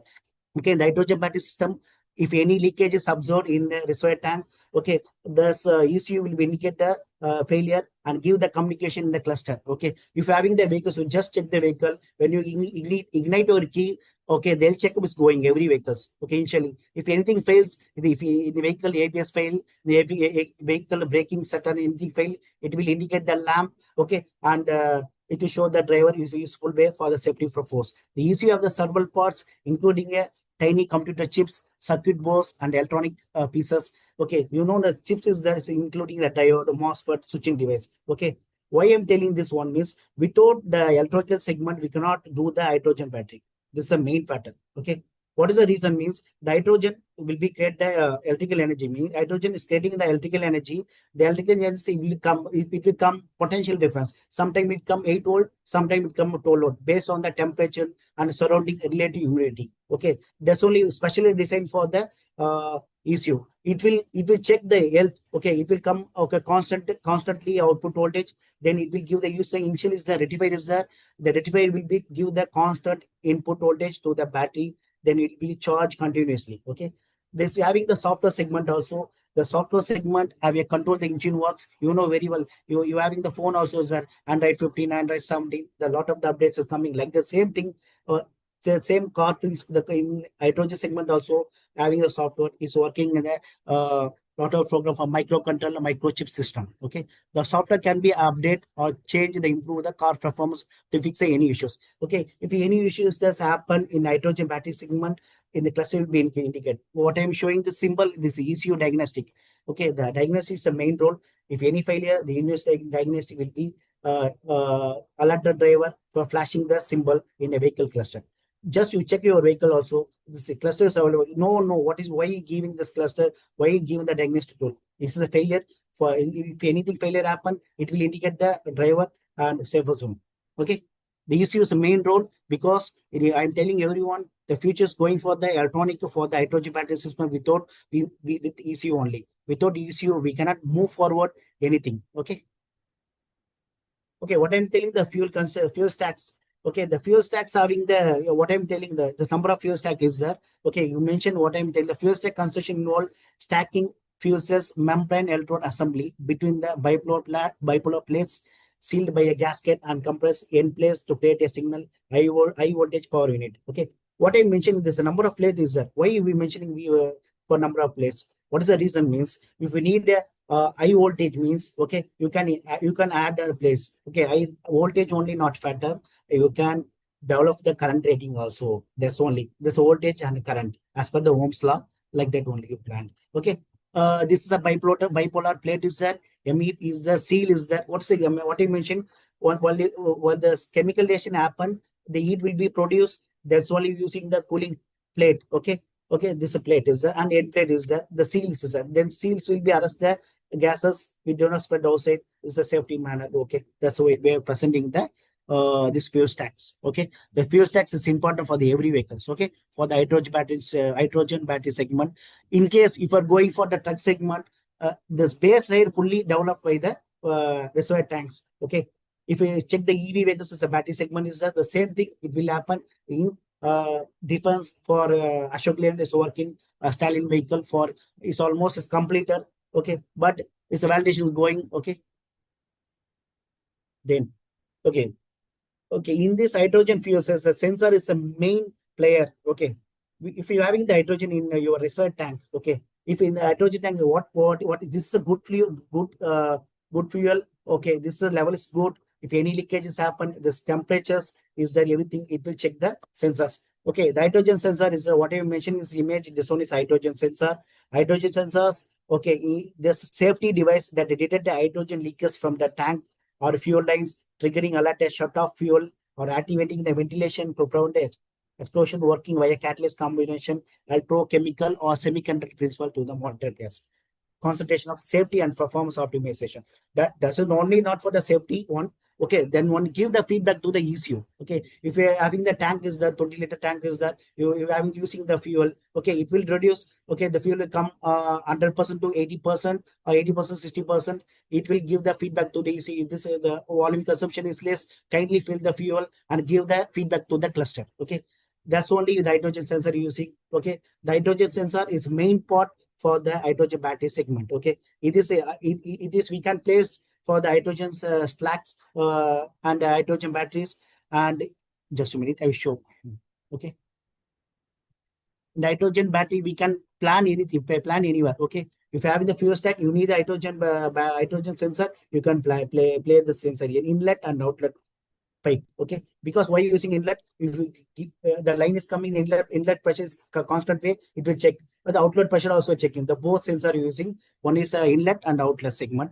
One more say temperature sensor. The temperature sensor. Okay, if the chemical reaction will happen. The temperature higher means okay. If this chemical reaction temperature higher means it will indicate the cluster and give the feedback the user. Then only the cooling part, the cool down the everything the vehicle. That's only we are using. Okay, the temperature is the main player for the hydrogen battery segment. Okay, key function of fuel cells. Okay, leak detection. Okay, monitor for the accident release in your fuel lines, tanks, and near the fuel stacks. Okay, if you have any leakages is there because this is the explosive one. Okay, if any leakages must, it give the feedback and alert the driver and go for the service center. You can change the pipe. Okay, bundy pipe is the some gas reservoir tank failures. You can replace the reservoir tank. Okay. Safety system integration. The single control unit is the shut off hydrogen valves. Sound alarm is there. Okay, if any leakage is there in your vehicle, the sound alarm will come. Okay, then you can you are afraid, you don't afraid it and go to the service and you can replace. Okay, performance monitoring. Check the hydrogen purity and flow. What is the main is hydrogen? Because if you're going for the once the hydrogen battery. Okay, the platform is coming in India means a lot of the people are confused. Okay, it can, this is a pure one, this is not purity. Okay, then only using the hydrogen sensors. It will check the hydrogen level of purity. It's 100% or 80% and give the feedback to the driver. Okay, that's only because that's the reason. Okay. Where they are used strategically placed around the hydrogen tank, fuel cell stacks, and plumbing. Okay, the plumbing is the piping area while passing the hydrogen. Okay, that's one. Okay, you know the temperature hydrogen sensors are playing the main role. The hydrogen sensor will be calibrated with pressure versus voltage. Okay, for example, if having the example I'm telling, the 10 bar system means it's a 10 volt. 1 bar means 1 volt. 2 bar means 2 volt. We can convert as a travel voltage, travel versus voltage graph. Sorry, uh, pressure versus voltage graph. Okay, you can convert and give the feedback to the ECU. Without the without the hydrogen sensor, we cannot move the vehicle. Okay, that's the main factor. This is also safety standard available in RI segment. Okay, temperature sensor, hydrogen sensor. Okay, you know one more thing. Okay, the what I'm mentioning is a CAN. You know the CAN, control area network. Okay, in this hydrogen battery system, the hydrogen battery system given feedback to ECU, the main one is a CAN. Okay, in every vehicle, a mandatory in hydrogen batteries fuel cells mandatory for the community layers CAN only. Without CAN and with CAN, I mentioned the image. Without CAN you can use, but this will a lot of the failure. Okay, it will give the response time is less. Okay, you using the with CAN, it will reduce the wires. It is a protocol is that 1 and 0. 1 0 is communication, 1 is a diagnostic. It will where it will give the feedback to the ECU, easily control. If in case the fuel is leak, and the CAN communication will send the message to the ECU and the vehicle cluster and alert the driver. Okay, you can replace if any leakages happen. Okay, you kindly go for the service center, kindly change it. Okay, that's only give the feedback. Okay, the electronic control units is in hybrid fuel cells and battery system communicate over a CAN. CAN is control network. You know, CAN same the Ethernet. What are using the in the TVs? Then we are using simple Ethernet way, the same thing only. But you having a single wire. One is zero communication, and is one. The CAN bus standard protocol for enabling a seamless, okay, coordinate and the data exchange among the various onboard subsystem in vehicles.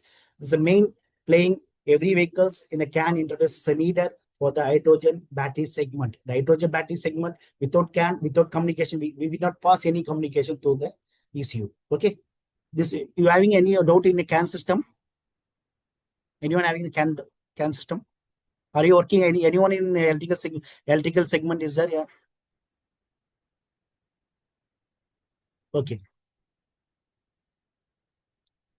This was the first hydrogen cells were introduced first initially do the prototype version, airflow passage, end plate, and steam hydrogen system. Okay.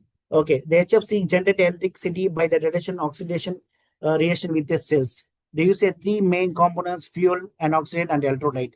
The HFC operate like a batteries. They require the external fuel only because you see what I'm telling, the existing the same thing only is happen. Okay, with this you going for the battery working same thing look like a battery segment only. Okay, you can fill the fuel with instantly you can move forward. Okay, if you going outside, okay, the EV vehicle segment, so you charge you one time, it will cover 400 kilometer only. Okay, but chargeable time is 2 hours to 3 hours. It will take almost, if we go for the tourism area, we spend a lot of time. Okay, the time is wasted. If in case the fuel hydrogen fuel cell came in the market, it will take to 10 to 15 minutes whenever you can fill and you can move forward. Okay, the HFC the HFC or the thermodynamically open system.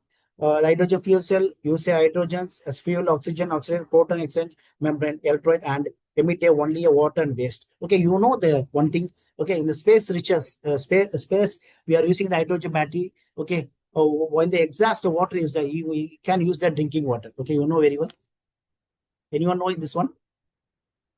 In space, the exhaust water only the persons are drinking. Okay, it's not available in water. Okay, the space travel will drink the vapor water. Okay, wastage exhaust water. Okay, there's only in space. NASA also like NASA in hydrogen battery segment, the wastage of water, then he drink the water. Okay. Okay, this one is the efficiency. Okay, the efficiency is taken. That's last month from the ORS Honda FHC concept vehicle reporting. If the fuel cells are provided with the pure hydrogen, it potentially up to 80% efficiency. The Honda FCX concept, this is a concept car. Okay, I will show the image. Okay, next slide. Okay, the report has a 60% energy efficiency, you told me. Okay, you see the graph is there. Hydrogen fuel cell are very efficient compared what you know. Okay, first check the diesel motor and check the auto motor and the steam gas turbine. Okay, this you have the power versus efficiency. The fuel cells having the high efficiency. Okay, then only Honda FC concept vehicles report for the RI is approved one. Okay, you can the fuel efficiency is the best way for the hydrogen segment. Okay, this is the best one thing in advantageous segment for the Honda FC segment concept model. And one more thing, the same efficiency almost the Mahindra, Mahindra Bolero. The Mahindra Bolero also tested on the way. Okay, it will it came around the 70%. Okay, the efficiency. Okay, because based on the fuel purity. Okay, then only we can achieve the efficiency. This is graph show the everything. Okay. Okay. This one more thing that you go for the hydrogen fuel segment, hydrogen fuel cells vehicle, type of electric vehicle that use a fuel cells instead of a battery to the power cost. Okay. FC fuel cells have a driving rate similar to the vehicle internal combustion engine 250 to 400 mileage per tank of the fuel. Okay. This is a basic one. For the basic using the Alto, it will cover the 250 to 400 miles because this is a low, because this one is a low, it's a low vehicle dynamic function is that they cover 250 to 400 miles per tank of the fuel. Okay, if you add the stacks, you can improve the mileages. Okay, adding the 10 stacks, you can go for the 600. Okay, based on the vehicle dynamics, then vehicle dynamics only we can move forward the design. Okay. FCV is commercially available for the lease, but hydrogen refueling infrastructure do not exist in most of the country. That is the reason. Okay, the infrastructure they still not developed in anywhere. Okay, I think maybe it will happen in 2035 only as per the norms. The California has a few stations operations and more under construction going. So some stations are implemented for the initial validation for the Tesla. The Tesla almost testing the vehicle for hydrogen battery segment. Okay. This process going. And one more thing, so Bosch almost is completed. The hydrogen segment is given the research paper for the RI standard. Okay, although the cost of the hydrogen is more expensive. Okay, very well the cost is expensive only the gasoline and the air energy equivalent basics, because electric vehicle system is a 2 or 3 times or more efficient than the internal combustion. Okay, what I show the image, the fuel station is there. Okay, you can directly fill the fuel within instantly. Okay, you can go forward. Okay, the exhaust, the fuel cell, the outlet exhaust, it's a water and air only. Okay. Okay, there are different fuel cells being utilized right now for the usages. Okay, power sources such as cars, trucks, buses, even boats and submarines. Okay, first we are planning for the automotive sector for the buses and trucks and cars only. Okay, you know very well the Switch Mobility is a research in the last year is launched the paper. The hydrogen battery segments we will be working on the way as soon as possible. The prototype will be launched for ADAS, and ADAS we will be planning in the Delhi Tech Show. Okay. One more thing, there's ships and we are using the battery phones and research okay, space research also using military application technology also using. We are using only the automotive sector for trucks and the cars because we in Volatra and Switch Mobility we are working on the way. Okay, the battery management system. Okay. In 2024, okay, in 2015, the Toyota Mirai is one of the first hydrogen fuel cell vehicle to be sold in a commercially. Anyone know this one? The Mirai. Okay, the Mirai is based on the concept car only. I think maybe the Chennai Trade Center also the tech show will conduct in a Toyota SC segment will be shown the display. Okay.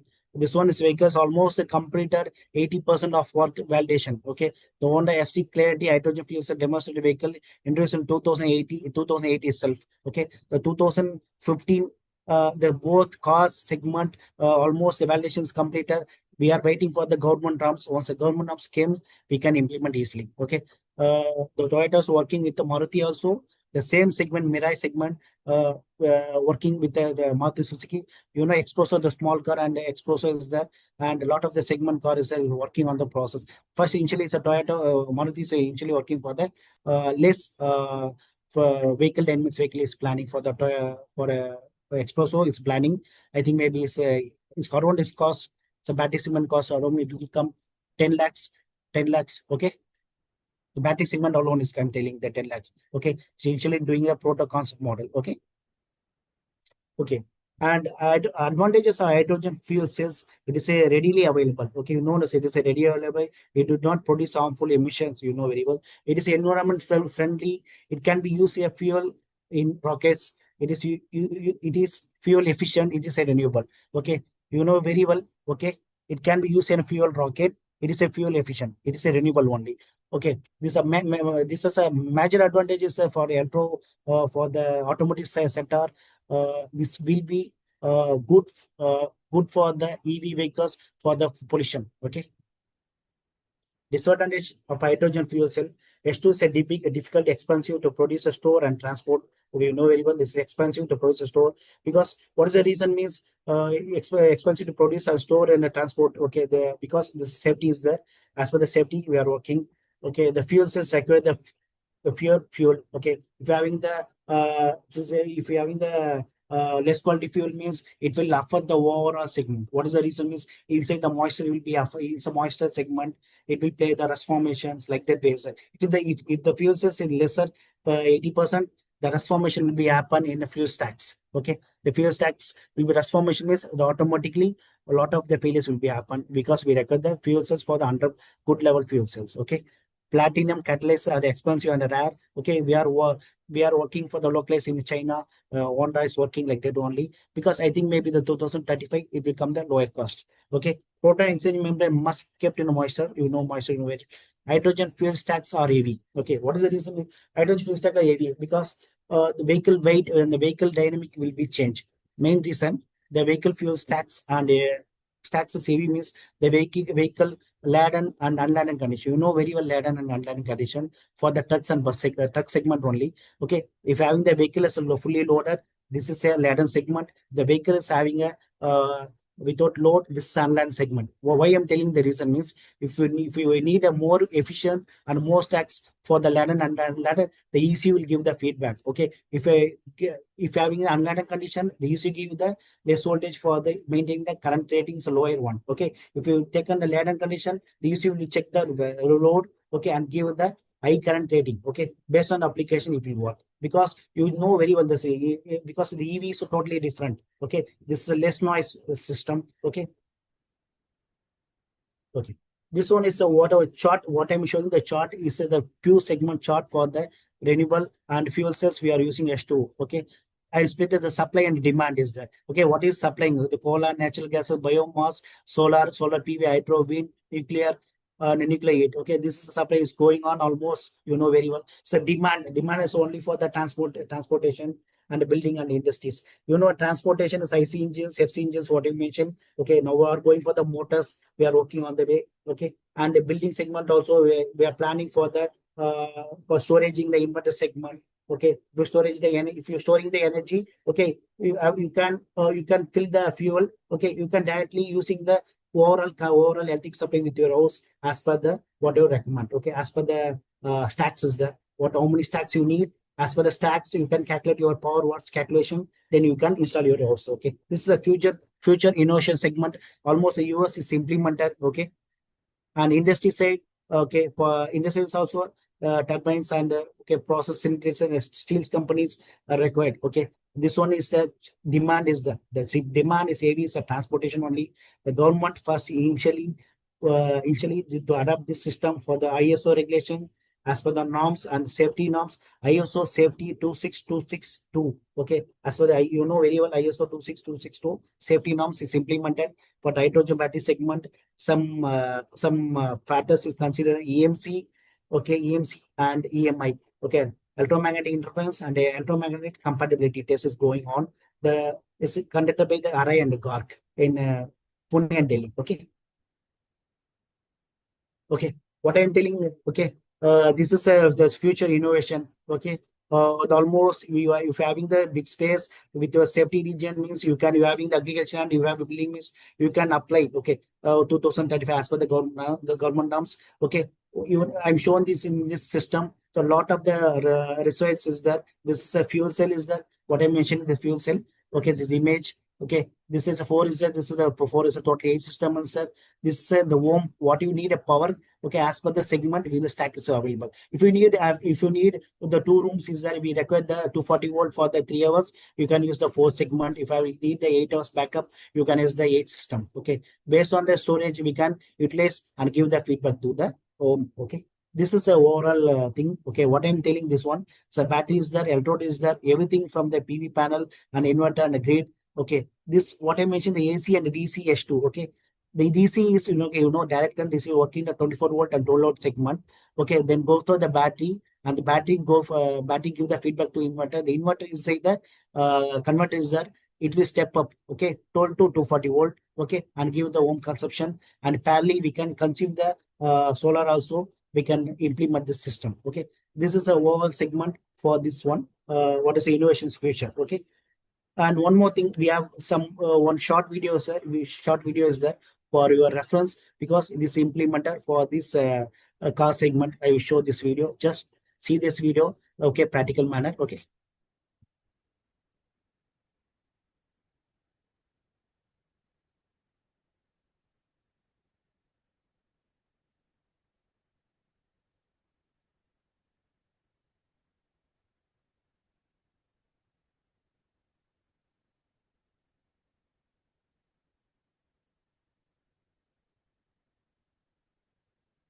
See this hydrogen fuel tank is available. Okay, vehicle. Just see the image.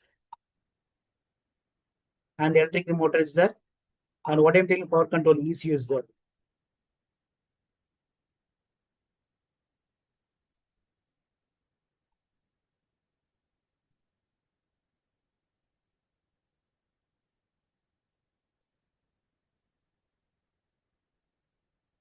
Sorry. Just a minute.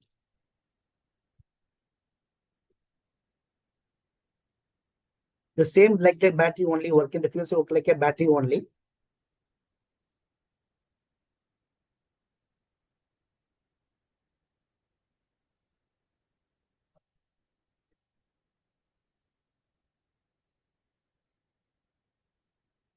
See the reaction, what is happening in the chemical reaction, what I am telling.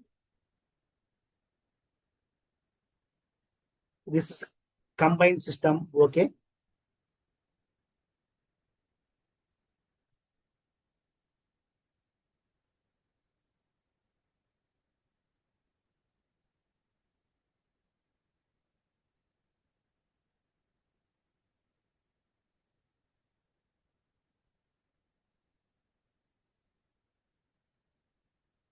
You see the animation, this one, the positive and negative, the positive only allowing the electrode. Okay. Then we'll do the chemical reaction and the wire is connected to the negative electrode. Okay.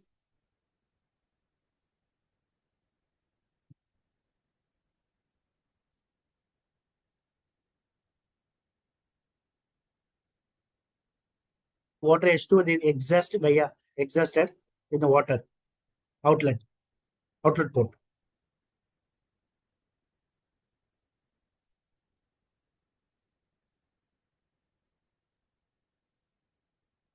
See this the future, this only future. Okay, we are going for the 2035.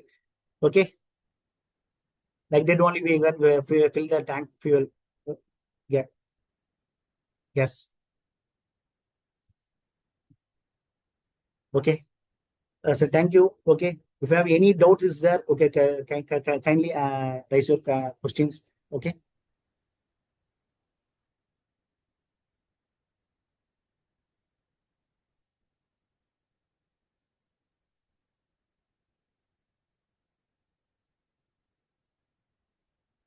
Only one thing I need to give input. Okay, so the futures going for the electronics. Okay, so anyone is a mechanical, you can aware about the electrical, it's a basic electronics because every vehicles, I think maybe the EV vehicles may be planning for the India the 2030 fully for EV only, but hybrid vehicles also available based on the government approved, then only we can move for the hybrid vehicle. As per norms is going on, then you learn the basic electronics as per the norms. What are the, you just see the rectifier and diodes resistor, like you have the short videos is on YouTube. Okay, kindly study and do the implemental with the segment of the mechanical with the electromechanical segment and electrochemical segment. Okay, because electromechanical also is there, electrochemical is there. Because hydrogen segment, hydrogen battery segment, so only for the electrochemical only. That's only you need study of the ECU sensors is a main player for this hydrogen battery segment. Okay, if having the vehicles, okay, I will give on details. Okay, in Delhi, the trade center planning for the for a demo concept for the hydrogen car segment. I think by January, I will share the date for Dilepan sir. Okay, he will update you. Okay.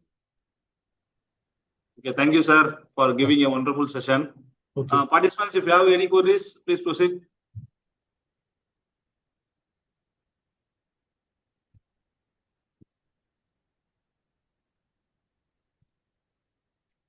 So some of participants posted queries in our chat box.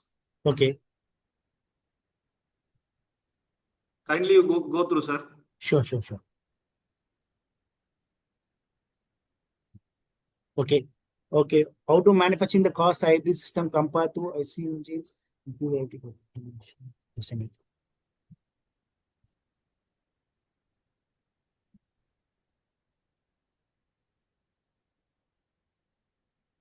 Okay. Sir, how the HFC we optimize the make electric vehicles more practical for long distance travel? Yes, it's a good.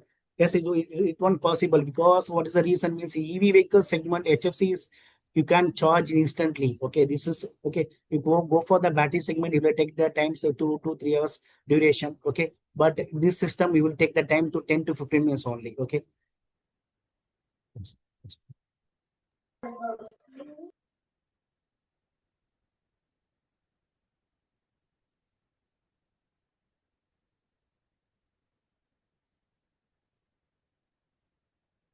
Okay.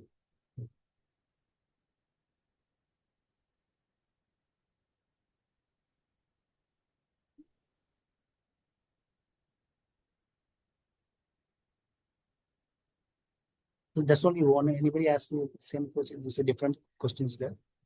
Okay. One of participants, Dr. K. Raman. Okay. Just a minute.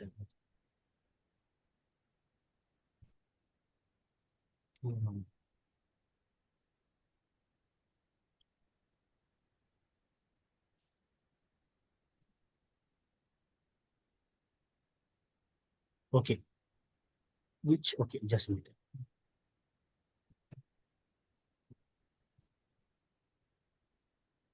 Which fuel cell give a better efficiency, alkaline or PME? So best efficiency PME only, sir. The research is came. What I'm showing this a fuel efficiency graph. This PME only is conducted. Okay. Also, the fuel cells has easy availability in Tamil Nadu. I think maybe I will check and tell with you. Okay, because what is the reason means you have the license, then only give the everything. Okay, if having the license, because as per the RI and the central GSR government safety regulation norms, then only get the license, then only you pay the amount to get the product. Okay.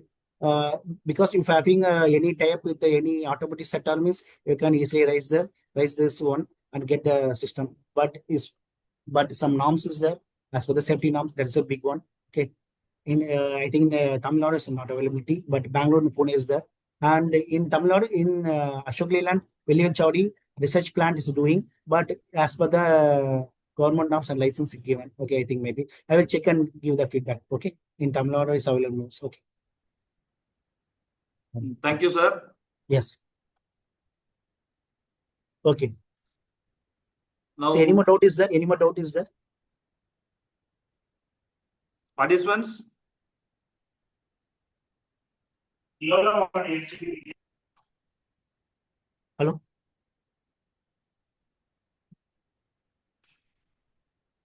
No, so sir. any doubt is there, sir? Okay.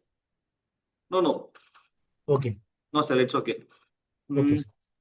Sir, I want to give some feedback related with sir's presentation. The presentation is very nice and it's up to the practical.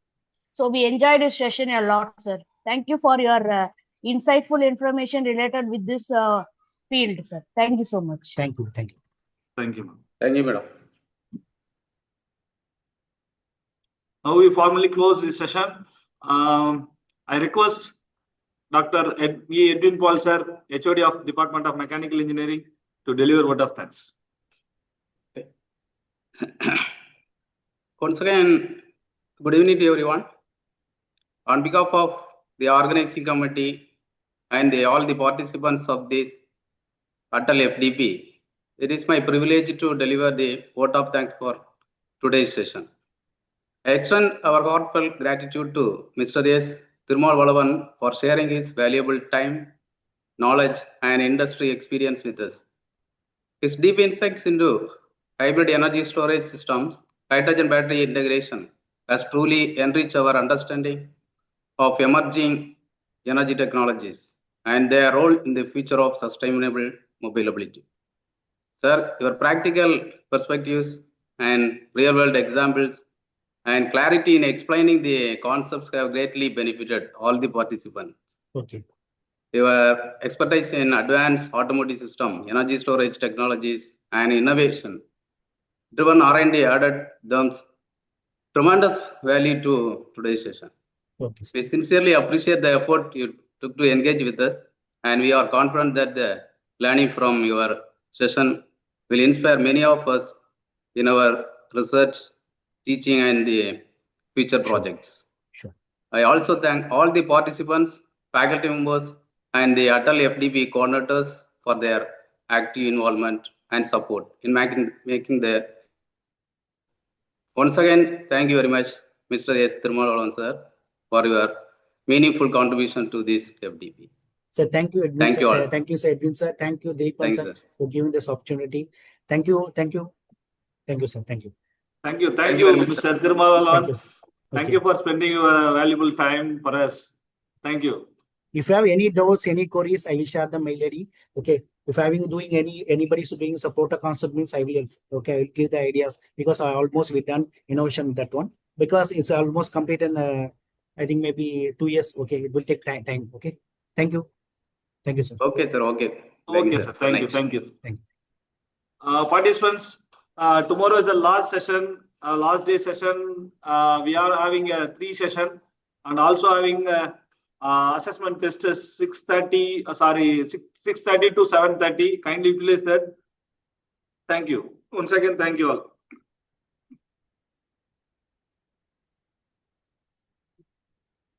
Thank you all. It was nice, Thirmal, like you explained it clearly.